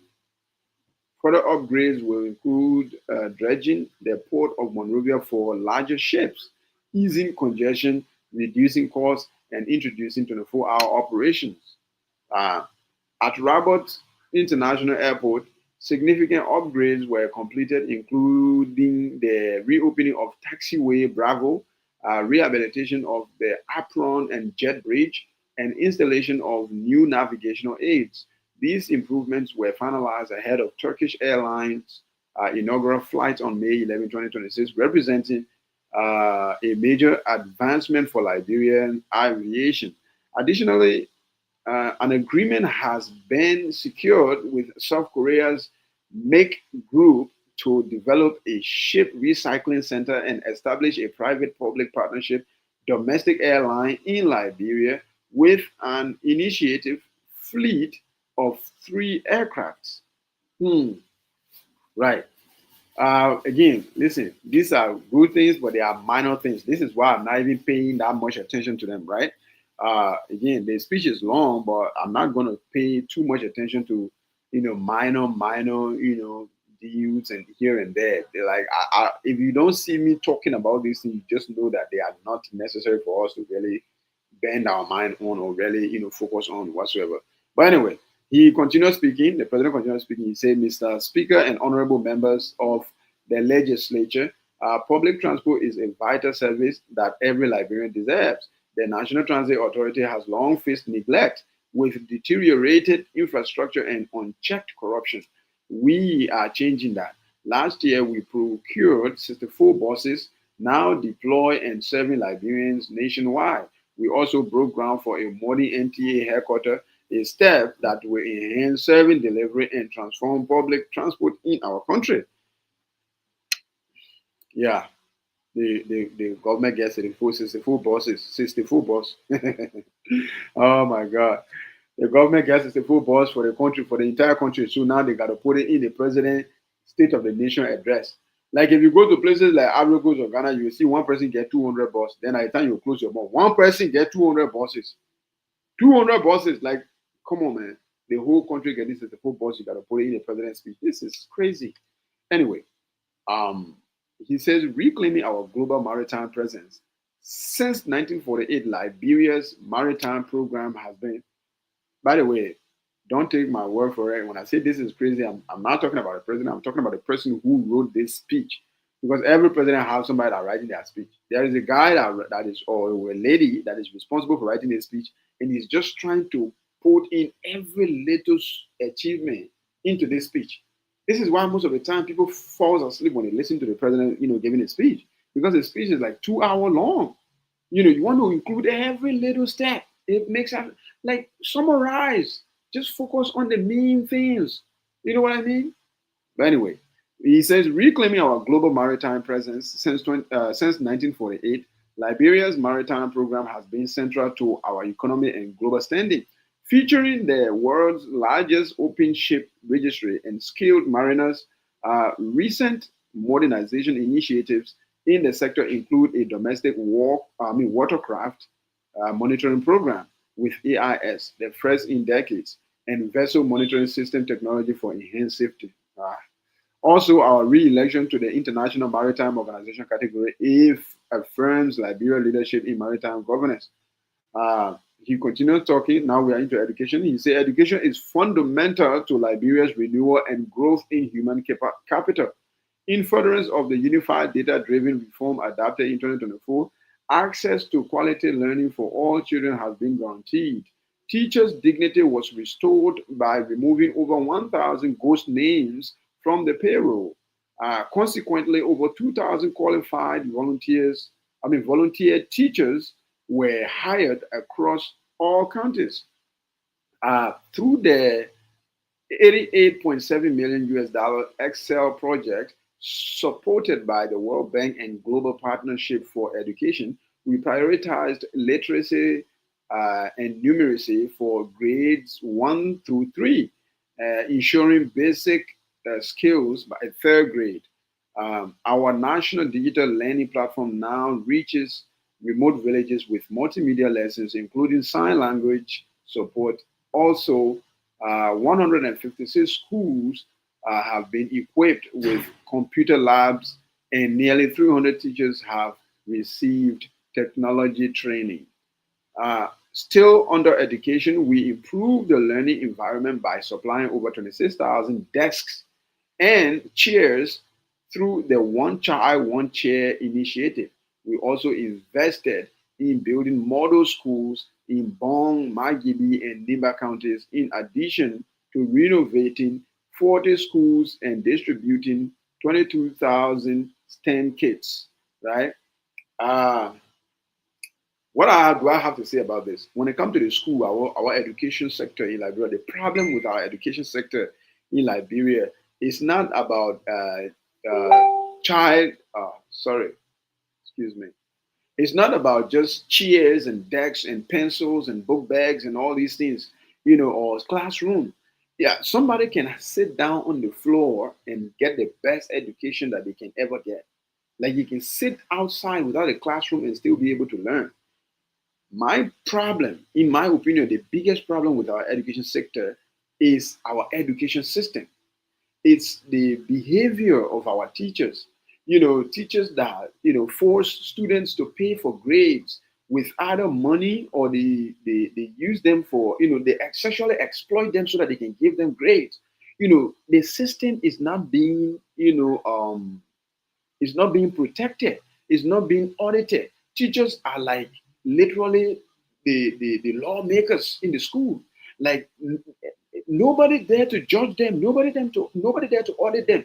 We don't have any system that can actually hold teachers accountable. I just read the president talking about, they found at least 1,000 teachers names on payroll. They were all ghost names, like they were not real human beings. They were just taking pay. We don't care about the taking pay first.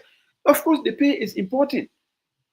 Paying teachers good amount of money is very, very important. You have to pay the teacher good amount of money so that they can focus on teaching the children instead of asking the children to pay them extra money so that they can feed their family, right? You have to pay the teacher, right amount of money. But catching ghost names teachers that have been taking salary from the government for long period, this is not like the students are not going to benefit from that. What the students are going to benefit from is setting up system in our school system that holds the teachers accountable. A young parent have a child or his child sent to school for the entire day, and they're going to spend the whole day with this teacher. They don't even know this teacher. Whether this teacher is a child molester, whether this teacher is how do you call it, a criminal, a corrupt human being, you don't know the teacher. Nothing. There is nobody checking on this teacher whether they are actually proper human beings. Because teacher is not just somebody who just stands on the blackboard and says A, B, C. That's not it. Teachers teach the children how to behave well in the society, how to be real human beings, how to be better human beings. They are actually parents in a way, right? So we don't have a system that can actually hold teachers accountable. And until we can actually have a system that can hold teachers accountable, until we can have, bills passed by our, parliament saying that the salaries of the teacher has to be increased exponentially. Literally, their salary has to be increased exponentially. The teacher salary has to be increased, and then they have to be held accountable. That is the way we improve our education system. That is the way we produce better students, not by catching ghost names who were taking people's salaries. Salaries as teacher when they were not teaching on all these things whatsoever, and giving school kits and books and bags and how they call it, chairs. You can bring the chair, bring all the desks you want, but if you don't have the system to actually hold those teachers accountable, you will still be producing, how do you call it? What is the word? Oh man, there's a word for, how do you call it? Students that are very, very hard-headed, right? But yeah, somebody may remind me later on in the comment section. Yeah, you'll be, how do you call it? Producing students that are not serious, very, very, unserious students. That's what you're going to be doing. So let's focus on the task and start, all these other flaunting. Oh yeah, we uncover 1,000 names that were ghost names receiving salary in the name of teachers, including that one in the presidential, State of the Union or state. I keep saying State of the Union, State of the Nation address speech. Is unnecessary, very, very unnecessary. He keep on speaking. He said through partnership with Tuskegee, He continued speaking. He said, through partnership with Tuskegee University and Booker Washington Institute, young Liberians will have the opportunity to further technical training in a host of vocation. Our national school feeding program supported more than 239,000 students, right? Transparency and governance improved with the annual school census covering 6,394 schools after, oh my God, come on.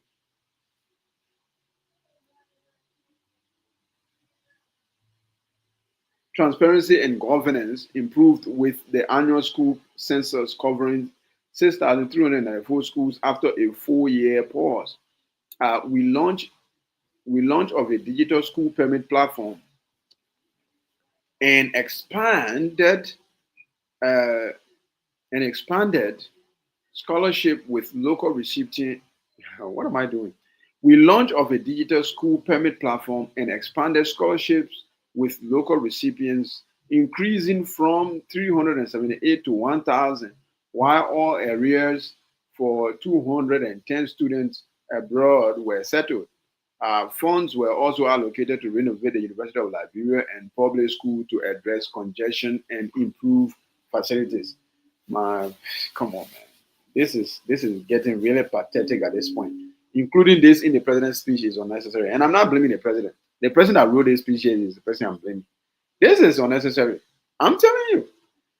To further demonstrate our commitment to education, funds were provided for the renovation of the University of Liberia and several public schools across the country.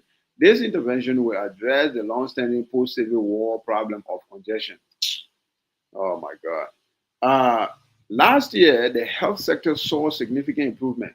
Maternal death dropped nationwide. Immunization coverage for children under one reached 88%, and medicine stockouts decreased from 95% to 5%. We thank Gavi, the Vaccine Alliance, for strengthening Liberia's immunization program. With their support, Liberia has expanded vaccine access and improved public health while meeting all co-financing commitments for the first time in 10 years. We recorded significant progress in addressing infrastructural constraints confronting the health sector. Reconstruction work on the C.H. Rennie facility in Magibi County is underway at the new Kakata location, where it will now include a midwifery school.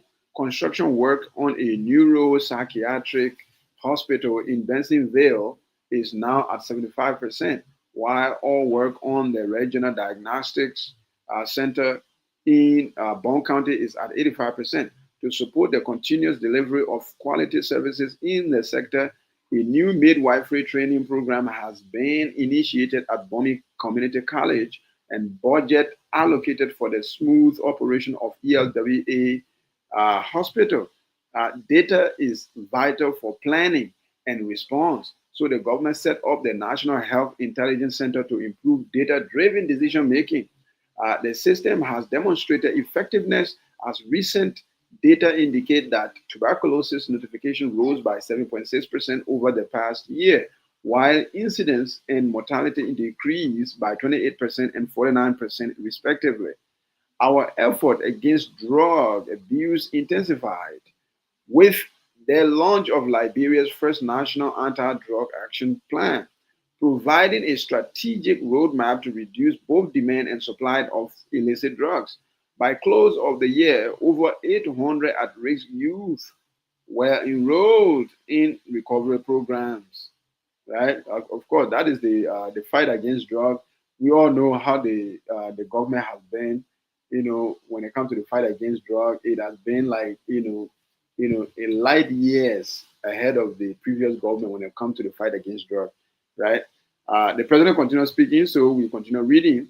He says, Mr. Speaker and honorable members of the legislature, poor sanitation and limited access to clean water have long threatened public health, especially in urban areas like Monrovia, where 42% of citizens lacked basic sanitation facilities. In 2025, we completed the Bopolu water supply system, commenced new water supply projects in Greenville and Plebo, and began the rehabilitation and expansion of the Zwedru water supply system. These projects are set to benefit over 43,000 people. Oh my God. Okay, 43,000 people. Uh, the 48-inch White Plains to Monrovia pipeline project is nearing its first phase of completion. Plans are underway for the remainder of the project, which is expected to benefit over 1 million residents in Montserrado County. Social protection, gender and children. Years of conflict left many Liberians vulnerable. In response, the government expanded social and protection uh, the government expanded social protection programs to ensure fair opportunity for all citizens. In 2025, the Save the Future project reintegrated more than 8,000 street children into environment and enrolled over 2,700 out of school children. Over the past 2 years, around 13,000 children were reunified with their families. About 4,000 of these have returned to school, while over 3,700 caregivers gained support through grants, training, and family programs. Now, this is something you can talk about. This is something that is worth talking about, even though the numbers are few, right? Thanks to a philanthropic support, we have received 5 containers filled with various materials such as clothing and shoes for children. The Ministry of Gender, Children, and Social Protection is collaborating with the Ministry of Education to make sure these items are delivered to school-age children across the country. Under the Realize project, the government provided income support through cash transfers to over 15,000 poor households, delivering over 1 billion Liberian dollars to help them cover basic household needs. The Liberian Women Empowerment Project also reached 3,300 women with income support and is expanding to benefit over 32,000 more women across several countries. These efforts promote economic opportunities and household welfare. Mr. Speaker, honorable members of the legislature, fellow Liberians, young people who make up over half the population are Liberia's greatest assets. So you know. So you know. People know, but they actually they don't know. Anyway, let me focus. He's continuing saying, he says that this year we advanced youth development by launching the National Youth Policy 2025 to 2030 and the Youth Peace and Security Action Plan. We increased job, skill building, and livelihood opportunities for vulnerable youth and women.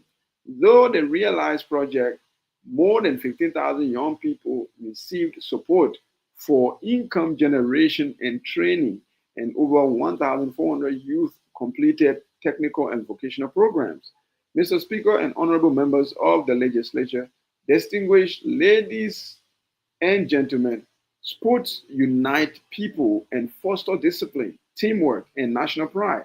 To support this, the government and Deer Mountain Mining Corporation are launching football academies in Bong and Montserrado counties, creating direct route to national team and encouraging professionalism and growth in Liberia's sports sector. We prioritize at-risk youth with drug prevention and rehabilitation and upgraded the Youth Agricultural Training Center. We're talking about sport. The president can say, Mr. Speaker, honorable member of legislature, I just feel like there is a big change that is going to happen. They say that the government of Liberia and Bear Mountain Cooperation are launching two football academy, one in Bon County and one in Montserrado County. Two football academy. Oh my God. Wow. This is this is great. This is great. The reason why I'm laughing is that we have a lot of things to do in our sports sector, right? We were talking about it earlier, a couple of days ago. We have the how do you call this? The National County Sport Meet. It is the biggest, most exciting, most anticipating sporting event in the country, and yet, like the Liberian government has not yet found a way to make it profitable, like to really, invest in it, upgrade it, improve it, and make it even way more watchable than it is, by at least trying to pump more money into it. Like we were saying the other day, we were talking about, hey, do you know that the MVP of the National County Sport Meet, the most valuable player of the National County Sport Meet, get only $200? $200, about less than $200, 150 to be frank. That is a disgrace. So when we're talking about sport, the biggest sporting event is not even mentioned. How to improve it is not even mentioned. There is this very two academy in Liberia, one in Monrovia, one in Banga. I mean, come on, man. Like what? So what? So what? Man, I mean. Anyway, he continued speaking and he said, Mr. Speaker and members of the legislature, providing adequate housing remains a priority. Many Liberians live in overcrowded, insecure conditions. To address this, the National Housing Authority will begin building 600 social housing units across 6 counties in February of this year. Okay.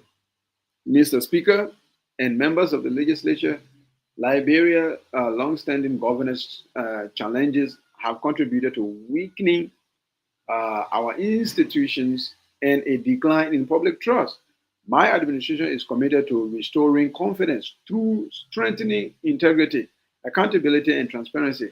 A step in this direction is a requirement for heads of institutions to sign performance contract and comply with clearly defined standards under our newly established performance management and compliance system, right? Working with the Liberia Anti-Corruption Commission, we secured 11 indictments, obtained 2 convictions, and had 1 acquittal. 4 prosecutions are ongoing. Meanwhile, we enforce administrative measures by suspending or dismissing officials involved in misconduct. Additionally, we have strengthened asset declaration rules and introduced ethics textbooks in schools, right? The General Auditing Commission made major strides. Yes, I'm busy.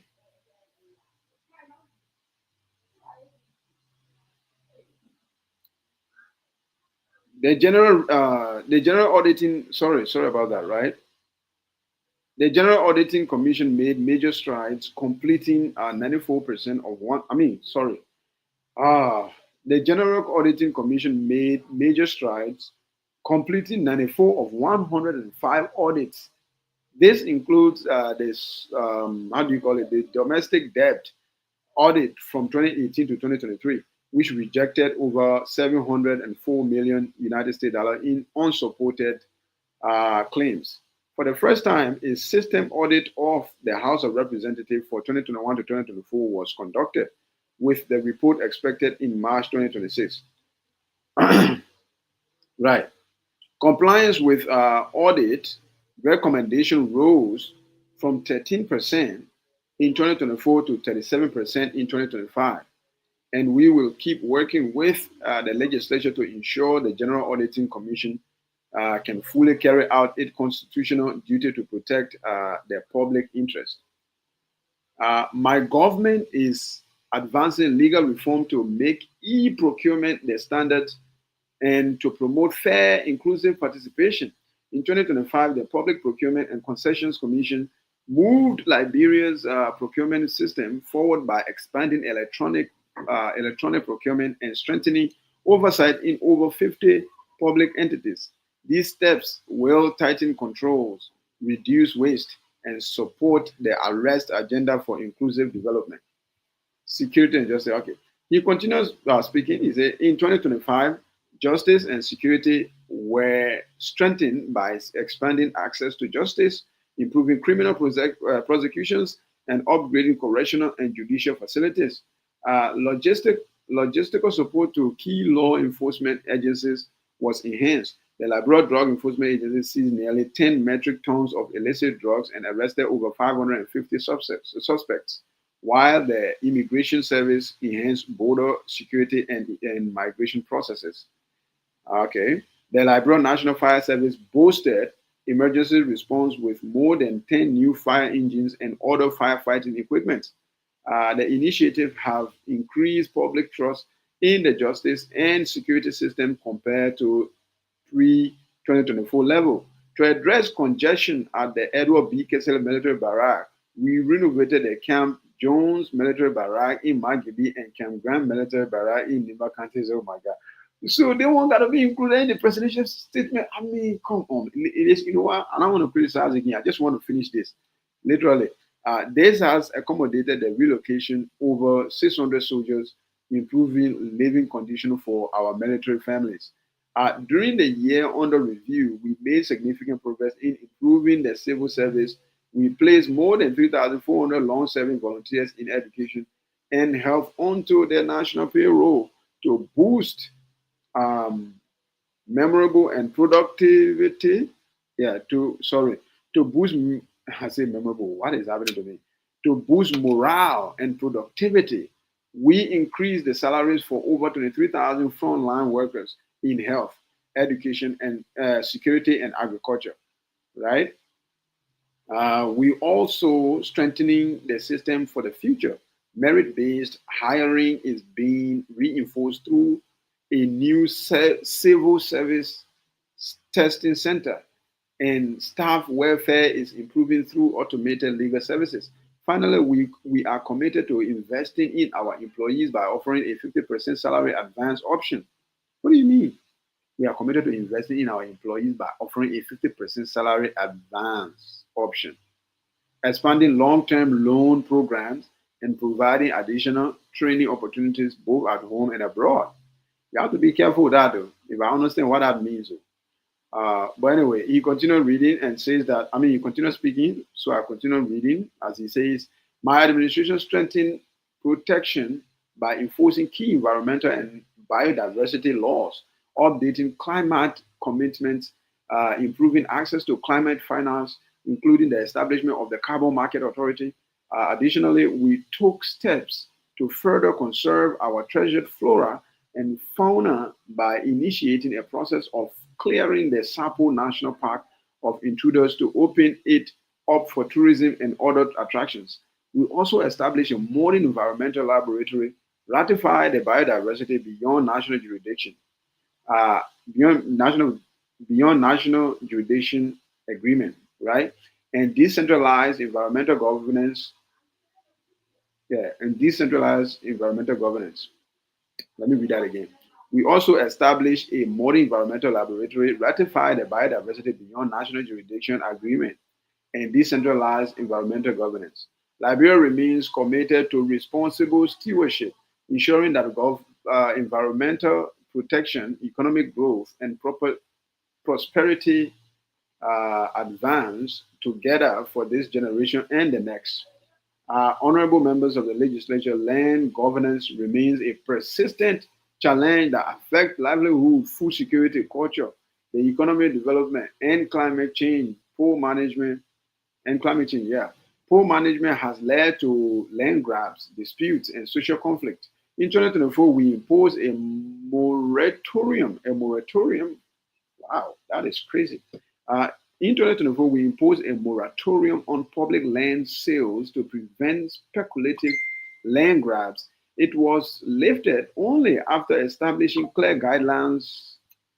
Oh my God, come on. Yeah, it was lifted only after establishing clear guidelines and a standardized national deeding system in 2025. These measures now ensure future land allocation is fair, transparent, and accountable. In 2025, the government continued decentralization effort by deploying county service center coordinators across all 15 counties and serving over 32,000 citizens and boosting local revenue generation. County development planning units and treasury assessment strengthened fiscal management. A comprehensive review led to the reclassification of cities based on legal criteria. To promote participatory governance, more than 1,800 traditional leaders were appointed and a National Assembly of Chiefs was convened in Banga, Bon County in November 2025. Lastly, the government also advanced institutional reform by passing the act establishing the Ministry of Local Government, a major effort in advancing decentralization to bring services closer to citizens. Passport centers were opened in Grand Jide and Bon counties, making it easier for people to access identification documents locally. I love those things. Decentralization is definitely a thing in Liberia, and we need it. It couldn't come at a better time. That is very, very plausible, 100%. Uh, he continues speaking. He says, Mr. Vice President, Mr. Speaker, and the member of the legislature, my foreign policy is guided by a firm commitment to the international system, grounded in the United Nations multilateralism. Yeah, grounded in the United Nations multilateralism and international law. I believe these are vital for global cooperation and peaceful conflict resolution. Uh, in 2025, we worked to restore Liberia's international credibility and re-establish it as a respected member of the global community. Our foreign policy now prioritizes national interest, integrity, and results, focusing on tangible benefits for Liberians and strengthening our country's standing.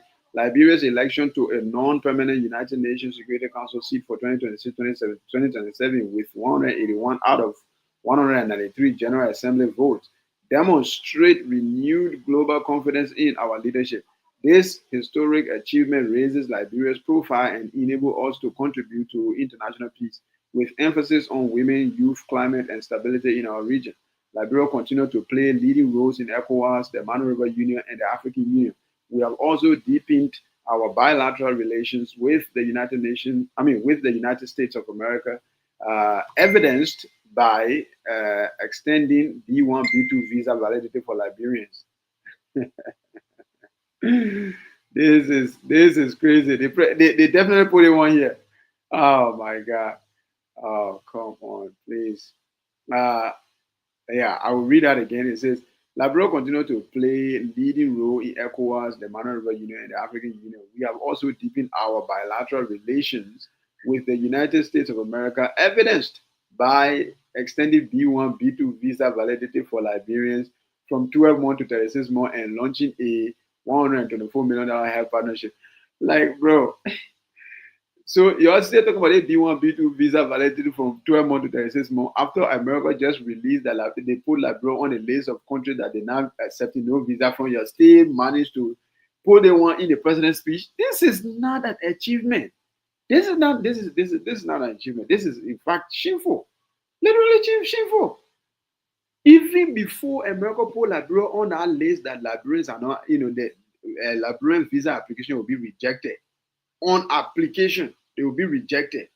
Before America say that, right after they gave us this whatever B1, B2 visa extension from 12 months to 36 months, I said that this is not an achievement for Liberian people. There are few Liberian people that can benefit from that. Few Liberians at the top, the rich people, right? This is not something that poor people can benefit from. Literally. And then after all that one, America just released a new list of countries that they are refusing visa application from, and Liberia is definitely part of that. Why are you including that in the president, speech? This is what I'm saying. You're including all kind of unnecessary thing in. Literally. This is crazy. He continued speaking. He says, in the past year, Liberia strengthened ties with France, Serbia, Morocco, China, Barbados, Bahamas, UAE, Rwanda, Mano River Union, ECOWAS, African Union, and the European Union. Economic diplomacy is now a clear priority. We are shifting from aid dependence to trade and investment. We have engaged over 50 foreign and diaspora investors in priority sectors, agriculture, energy, and infrastructure. Honorable members of the legislature, Liberia's progress in 2025 reflects renewed international credibility as we take our seat on the UN Security Council and strengthen regional leadership. This administration will pursue a foreign policy that promotes peace, prosperity, inclusion, and national pride. Liberia is also set to strengthen its global standing by hosting international meetings. To this end, we have undertaken the construction of the Mano River Union Presidential Center for Regional Peace and Development in Foya-Lufa County. The facility is fully owned by the government of Liberia and includes a 500-seat conference hall and secure accommodation villas for visiting dignitaries. Dignitaries. Let me read that again. To this end, we have undertaken the construction of the Mano River Union Presidential Center for Regional Peace and Development in Foya Lofa County. The facility is fully owned by the government of Liberia and includes a 500-seat conference hall and secure accommodation villas for visiting dignitaries. Of course, the construction of this building here caused a lot of noise. It's still causing noise. People say that the president was building his private home. It turned out to be the Minor River Union Presidential Center for Regional Peace and Development, right? But the building is owned by the government of Liberia. It's not owned by Joseph Boakai. It's owned by the government of Liberia, right? Anyway, yeah. He continues and he says, we are pleased to acknowledge the invaluable contribution of the Angie Brooks Women's Center Situation Room in promoting peace and democracy. It is also commendable that the United Nations Security Council has recognized them as an exemplary mechanism for monitoring potential hotspots and incidents involving violence, harassment, and intimidation. The MRU Presidential Center will serve as a significant resource to support their efforts in the future. Mr. Speaker and the member of legislature, the Liberian diaspora is not just our family abroad. They are a vital national asset, bringing skills, capital, and pride to Liberia's development. Now we are talking, these are the things you're supposed to be talking about. Be talking about all the kind of material that are very now hold that much, valued or whatsoever. But anyway, in 2024, we pledged to strengthen diaspora engagement, and I am pleased to report real progress. The inaugural Liberia Diaspora Conference in Washington, D.C. led to clear recommendations, including the establishment of a diaspora commission. We will soon bring this proposal to the legislature, right? Across the country, diaspora entrepreneurs and professionals are returning to investment. Whoa, sorry about that. Across the country, diaspora entrepreneurs and professionals are returning they are returning to invest in infrastructure, agriculture, health, education, and technology. Many are also building homes and launching new enterprises. We recognize these efforts through the Year of Return program. I'm busy. I will fetch water, but I'm coming. Then oh my God. I'm so sorry about that.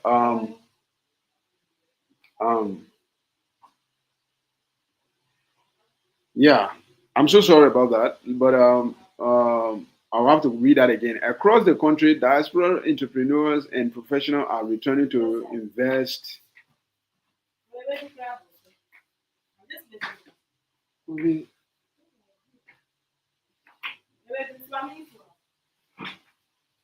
Wow.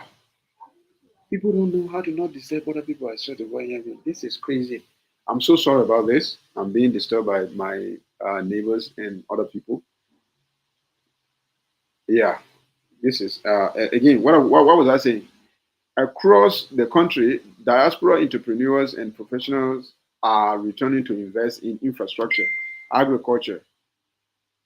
Let's wait. Something is about to happen. I forget again to off my to use the other account. But anyway, across the country, diaspora entrepreneurs and professionals are returning to invest in infrastructure, agriculture, health, education, and technology. Many are also building homes and launching new enterprises. We recognize these efforts through the Year of Return program. I must also stress that we are appalled by the distressing losses suffered by members of our diaspora community in various housing projects, including the Millennium Estate Housing Project. We will continue to work with all parties to ensure justice for those impacted. Mr. Speaker and honorable member of the legislature, a nation that refuses to reconcile hinders its own progress and remains bound to the weight of its past. As such, reconciliation is essential for our nation's progress, enabling healing and growth for future generations. My admiration has taken meaningful steps, including implementing Truth and Reconciliation Commission recommendations. Last year, we reburied former President William R. Tolbert Jr. and Samuel Canyon Doe Sr., with dignity and respect, and we formally apologize on behalf of the Liberian state for its role in the conflict. These actions were necessary steps towards healing, acknowledgement, and national closure. We are considering a reconciliation commission and have established the Office for the for the War and Economic Crimes Court, which has completed draft laws for your review. Has that been established? The president is saying that the office for the office have been established. People that they damn tricky. The office have been established. We don't want. What's about the court? What's about we are considering a reconciliation commission and have established the Office for the War and Economic Crime Court. The Office for the War and what does that mean? What is that?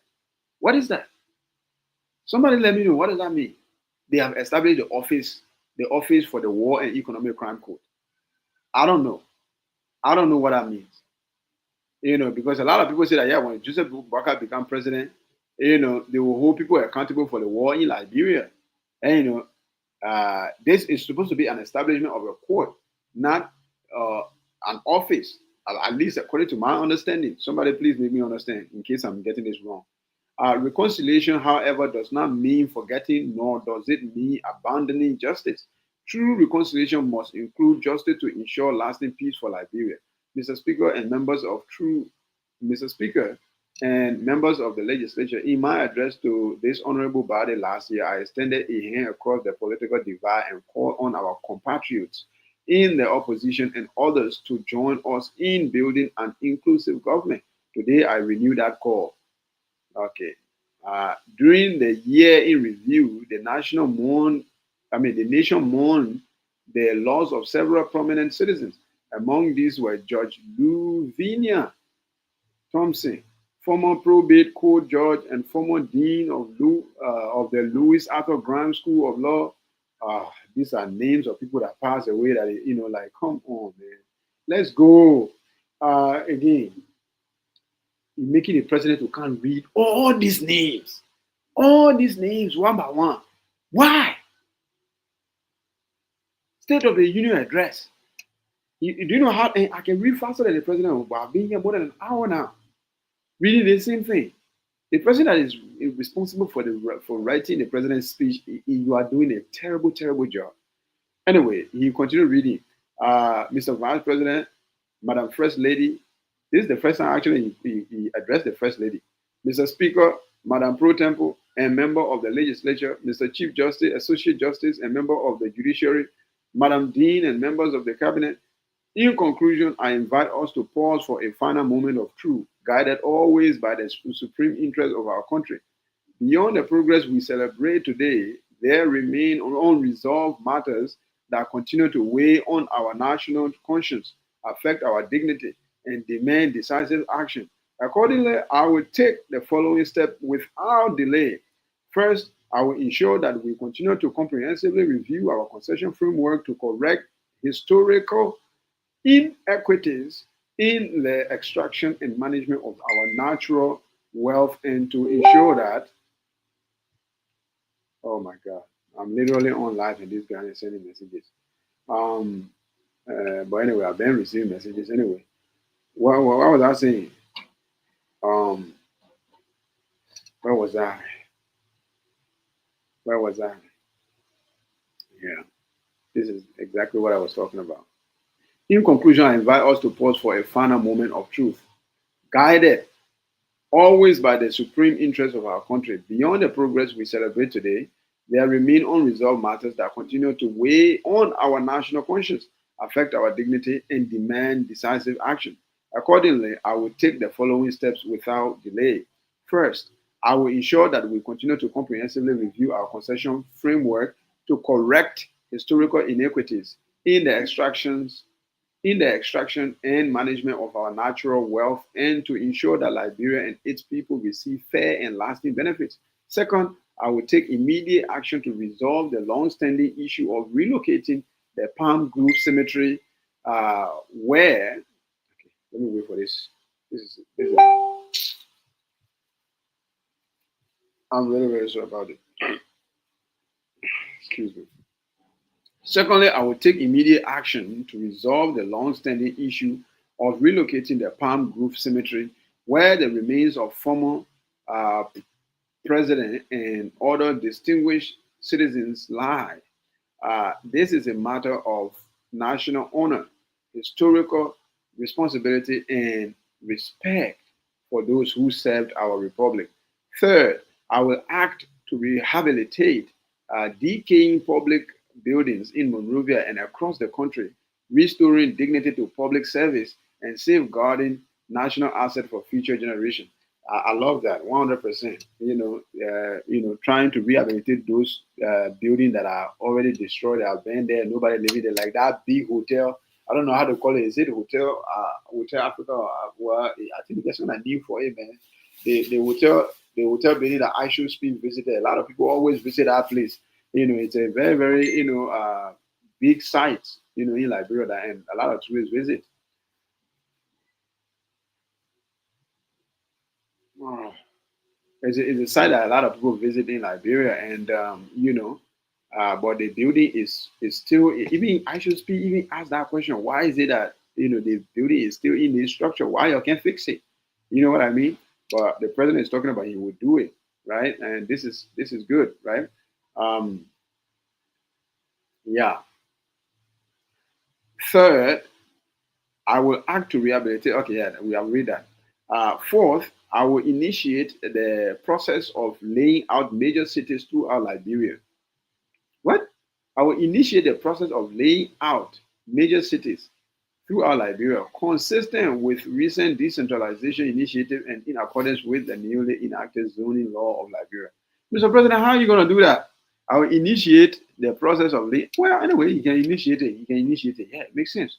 Wow, that is it's a big thing. Yeah, it's good, 100%. We already have big towns. We just need to turn them into cities. That's all. But anyway, fellow Liberians, we begin this journey together with a firm belief that Liberia's potential is unlimited. That belief remains unshaken. Over the past year, we have deliberately built on the progress already made, strengthening confidence and restoring hope that the promise of this nation can indeed be unlocked for the benefit of all. After another year of service, we can say with confidence that the state of our nation is stronger than when we last stood here. The gains we have recorded are not an end in themselves. They are foundation. They are a foundation and clear proof that purposeful leadership anchored in service can deliver results. These achievements affirm our belief that Liberia's best days are ahead of us. Yet we must not become complacent. Um, as we deepen the implementation of the arrest agenda for inclusive development this year and beyond, we move forward with resolve, courage, and clarity of purpose. We are guided by a simple but enduring truth. Leadership is not defined by titles or privilege, but by humility, fidelity to our oath, and honor to the Republic. Agreed. We are here to serve the Liberian people, not ourselves. If our purpose strays from service, disappointment will follow, and the truth will be unavoidable that we belong elsewhere. Uh, Service is the measure of leadership. Wow, these are great words. These are great, great, great, great words. These are the things that's supposed to, like, come on, man. Just the speech writer is a disastrous writer. Like, literally, I love the conclusion. So far, so good. We stand today at the defining moment between our past and future. The choices we make now will determine whether we advance or fall behind, whether we honor or betray the hopes entrusted to us. Let us therefore commit together and with one heart to move forward and not backward, mindful that we do today will shape mindful that what we do today will shape the Liberia of tomorrow. I agree 100%. Let us govern. Let us govern, let us govern, legislate, and judge in the supreme interest of the Liberian people, knowing that history will render its verdict on whether we rose to this moment and change the course of our nation for the better. With faith in God, confidence in our people, and love for country, let us think Liberia, love Liberia, and together build Liberia. May God bless us all and preserve the state. Amen. Amen. And I want to say this, right? First of all, kudos and bravo, gratitude to the President of the Republic of Liberia with this State of the Nation address. I want to say, first of all, I believe that the conclusion, he is the one that definitely write the conclusion. The rest, I think, was written by his speech writer, because the person who wrote the speech literally focused on the small little achievement here and there, the kind of scholarship they give the person or that person. These things are not of any importance, or at least generally speaking, especially when we're talking about nationwide development. We don't talk about things like that. This is a whole State of the Nation address. It took me at least how many hours to read this? I've been on here at least almost 2 hours now, literally. So imagine, if the president is reading this, it definitely took him over 2 hours to finish reading this. Ain't nobody going to listen to the president to read something for over 2 hours. Nobody doing that. You writing a speech, summarize the speech as much as possible. Put only focus on importing really, really inclusive development, in development that almost the entire country benefit from, not just 5,000 people benefit from, 3,000 person benefit from this development or this act here, and you got to go include it in the president's State of the Nation address speech. It's not, necessary at all. Again, I reacted as I was reading, because there was no way I was going to read the whole thing. Then after reading it, then I start reacting now. So we are definitely we are going to cut it into shorts. But if you are following, then you can always put your, how do you call it, your quarrels in the comment. But again, the president, he has been speaking very, very positively, progressively, not just speaking, but also acting. Though the actions are very slow but sure, I always say, but it's happening one way or the other. It's happening small. There were few places that I disagree with the president, speech. When he talk about certain things about how do you call it, um, when you talk about certain, how do you call it? There are certain things that he talked about that I definitely disagree with him. And, again, I may have already forgotten. Oh my God. I mean, I've already forgotten, some of the things that, I disagree with or that you talk about, because again, the whole speech, it took me a whole 2 hours. But again, we'll try to post them later on. If you have any quarrel about these things, you can definitely go ahead and quarrel about it. But it is what it is, guys. And, it has been a wonderful time being here today, right? 100%, at least. We are back to my to my 100%. The 100% guy. But yeah, it has been a wonderful time, a beautiful time, a great time. Let me look at a comment here. I think there is a comment in the comment section. Okay. Kofi Kaba, that is actually one of the co-hosts. He said the public argument on social media right now says the president address are majority untrue. Well, I can't say that. I don't agree with that. I don't think majority is untrue. I would say that majority is actually true. There are some of them that is untrue. Like some of the numbers I don't agree with, or at least it is questionable. And I would advise anybody to, challenge it. You know what I mean? I'm not saying that you reject it, but go ahead and challenge it, meaning go fact check it. There are a lot of numbers that are giving on there. You can go fact check it if you don't believe it, because the president is not just coming and saying things. He has his own team that they also are going and doing background check and getting these numbers. So when they get the numbers and they give it to the president, when they give it to the president put it out there. So he has his own team, he has his own research team. If he puts some number that you have problem with, go and research it. Go and check it out. I have problem with some of the numbers that are there, and I say I will definitely check it out. And one of the main things that I have problem with, he said that since he became president, for the past 2 years, since February 2024 up until now, the government of Liberia has been able to create 70,000 jobs. And I'm saying that I want to see that. I mean, I can't see it reflected. The government of Liberia has been able to create 70,000 jobs for 70,000 Liberians that were not employed. during the George Buya, administration, they are now employed. I want to see it. Where is that? Because all these BB companies that we have in the country, we're talking about Celometer, even they wanted the employing people that are about 3,000, 4,000 people will finish. But we're talking about 70,000 employment. That is employment on a larger scale, right? So these are things that are very, very important. I'm not saying that everything you say is true. No, there are things that I have problem with. I'm not saying also it's lie. I'm saying I get problem with that 70,000. Again, I could be wrong. I'm just saying that if the government have been able to, how do you call it, create 70,000 jobs for the Liberian people, we should be able to see it or at least feel it some kind of way. So go do your research because I will definitely do my research on that. I don't think majority of the thing that he said is true. I think about even 80% of what he say are 100% unquestionable, 100% fact. About 20% it can be questionable, it can be challenged. But again, it's not just vague challenges or empty criticism. When you're criticizing somebody or something, you have to have your own evidence. Anyway, Marwan Kaba is also one of my co-hosts. He says, this address is not bad, but most the achievements are far less of a greater impact. Well, yeah, I agree. I agree 100%. The achievements are far less. You can say, oh, we do the but where is the impact? That's why I said earlier. A lot of these achievements are on paper. It's still on paper. I was saying it. That you can't go read a whole 2 hour speech and then you say after reading it, then you start reacting. Now. That's why I was reacting as I was reading. There are a lot of achievements, but most of the achievements still on paper. It has not yet come into actuality. Like people are not no impact yet on the people.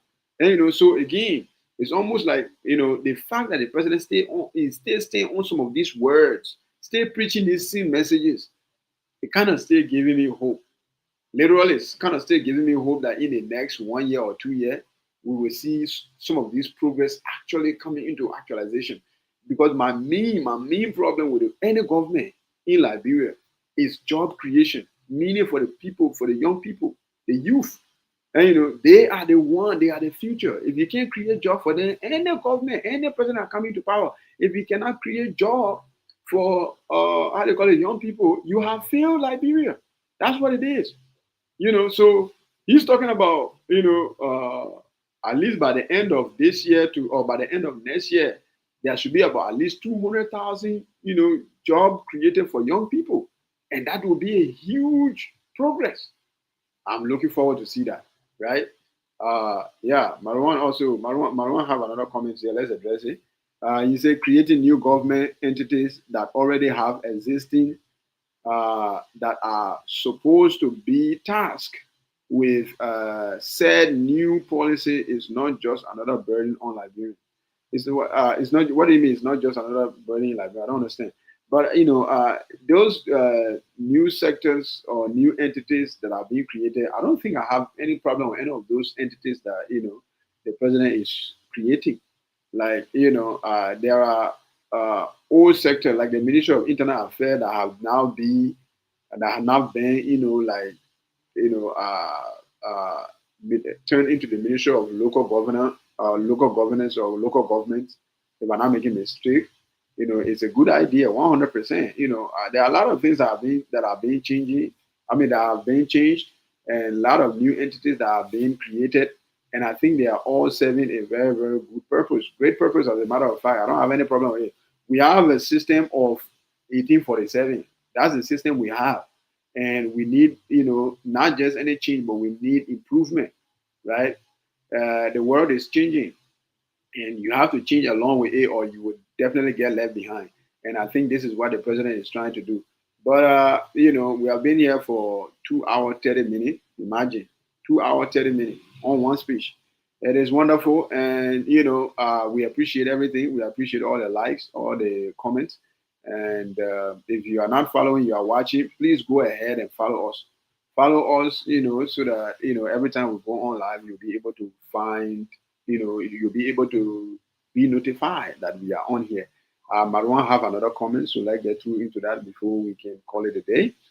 He said these entities, like national tourism, is a waste when we have Ministry of Culture and Tourism market. Yeah, what I'm Marwan, Ministry of Culture and Tourism being together, it does not make sense to me. You have even Ministry of Information, Ministry of Culture, Ministry of Tourism, all of them combined together in one. They are not supposed to be combined together.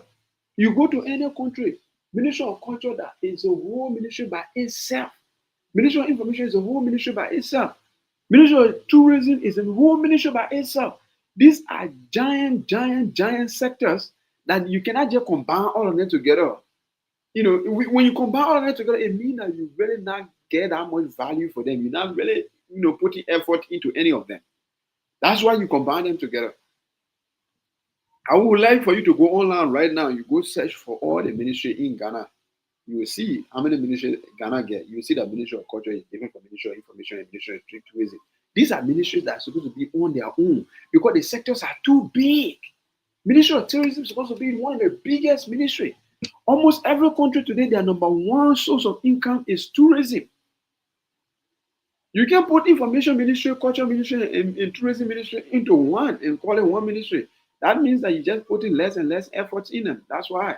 And the president is trying to break them away. At the end of the day, that's what's going to happen. Ministry of Culture is going to be one ministry. And Ministry of Information will be one. And Ministry of Tourism will be one. And tourism is going away. That culture is going to go away. Culture is going to go one side. And ISHOSP was in Liberia just now. The only thing they show him of Liberian culture, that dancing, and manager passing around, speaking English that the man can understand. The men were not able to get anything out of the Liberian culture. They start trying to put coat suit on a man in her song. You move from in America, you come all the way in Africa, then they put a coat suit on you. They tell you say the men that get coat suit in America, the Liberian culture, they're putting coat suit on somebody. Coat suit our culture. You see what I'm saying? The culture, the Liberian culture is not being, how to call it, it's not being displayed out there like the way it's supposed to. Literally. Yeah, Marwan. Marwan said my point is separate culture and tourism from information, not add national tourism. Okay, my point is separate culture and tourism from information, not add national tourism. What do you mean national? They're not adding anything. They said they finished. Tourism is not part of market. Tourism is. I don't think tourism Ministry of Tourism is going to be. Market is not going to be market anymore. The T is not going to be there. With the Ministry of Tourism being established, tourism is not going to be part of market again. It's just going to be Ministry of Information and Culture. It's finished. And when that is, that means in a very short period of time, how do you call it? The sea is also going to go. Culture is going to go very soon, on its own. That's how it's going to be. We have to invest in all those sectors. We have to put, and when I say invest, I'm not just talking about money, I'm talking about effort. If you go to Facebook right now, ISHOSP Facebook page, you will see that all the countries that he went, he posted it there to say, I went to Ghana, I went to Ivory Coast, I went to Egypt. You will never see Liberia on there. This is how you know that he was distasteful of the trip to Liberia. That is one clue. The other clue is all the places that ISHOSP went, you will see that he almost all his live stream on YouTube is at least 4 hours or 3 hours, 50 minutes or whatsoever. That's the least. But Liberia is about 2 hours. Like he cut that live stream so short. We had barely anything to show him. And the people that were leading that entire, stream that were representing Liberia, that guy with the wig, people praise him and say, yeah, they get try, man. I always say, Liberia would like to give day wear trophy to people. They get try, man. They get try. They may come in to expose the world to your country. You go and represent Liberia, that how you dressing. She just go take on one or whiskey, she just force it on. She say, I go in me, I should speak. If just let you can find that girl more anywhere. You know what I'm saying? And people talking to ISHOSP, they may not even know what the people saying. Nobody there to even interpret. They begin saying, for me. ISHOSP thing, he said that begin telling me, say, you must F him, F me. He said, ISHOSP say, you understand what you're saying? He said, yeah, I understand what I'm saying. There is nobody there to translate. We had nothing to show the man. So the stream was cut into it was cut within 2 hours. The major ended the stream just like that. And that was it. Never ever speak of it again. Right? But again, all these things are great. Again, I love the speech. I had disagreement, in some places, so many places. But for the most part, I agree with a lot of it. I just feel like most of it, though, that I agree with, most of the ones that I agree with were unnecessary. They include so many unnecessary achievements in those speech. It should not be in the president's national speech. Annual national speech, it shouldn't be in it. Like if you give scholarship to 36 people, why are you putting that one in the speech for? These are things that are necessary. It's not like, come on, man, we shouldn't be talking about these things. Marwan, let me read the last comment and end the live.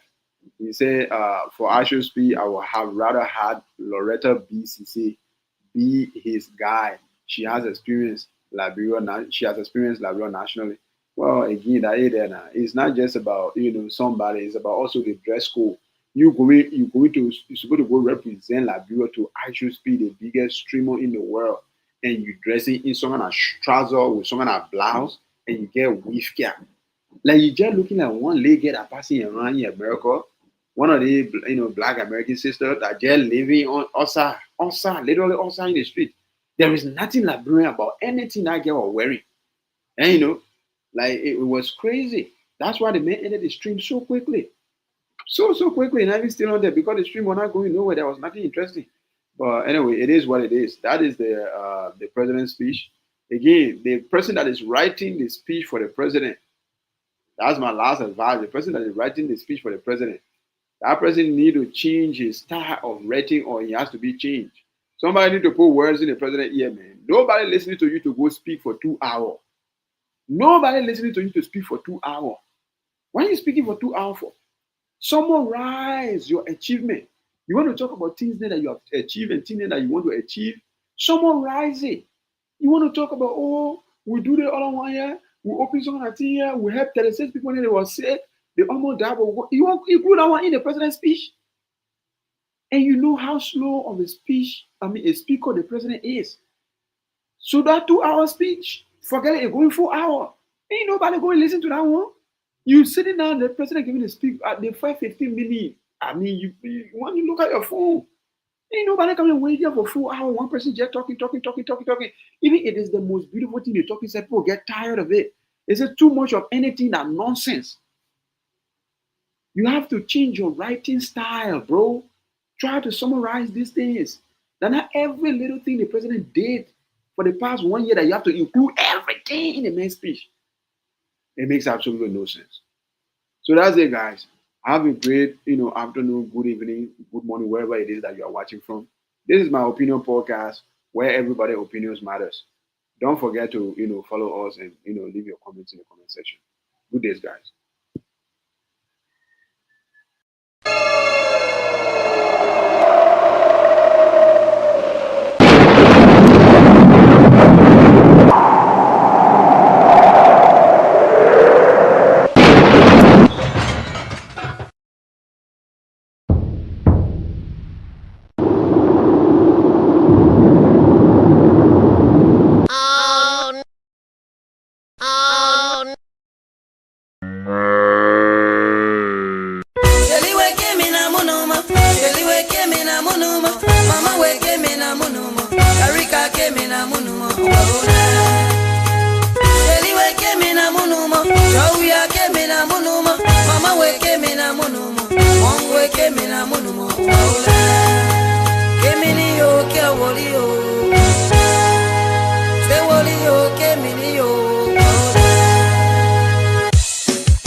Polo, buy you polo. Ah ouais. Polo, polo.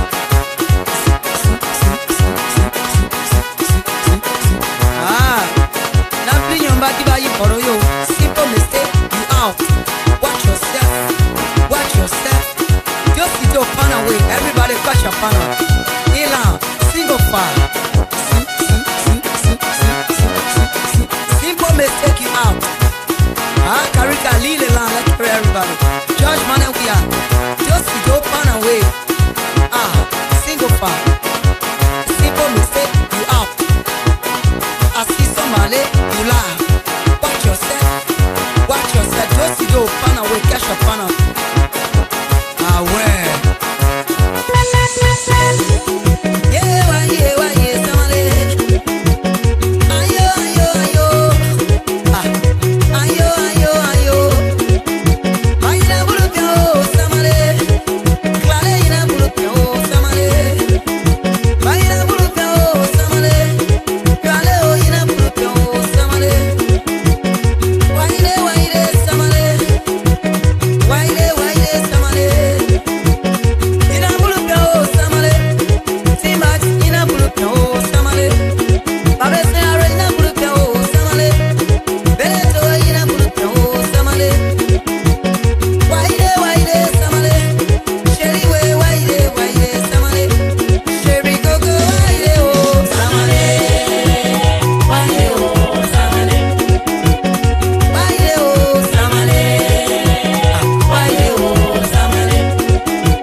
One-on-one.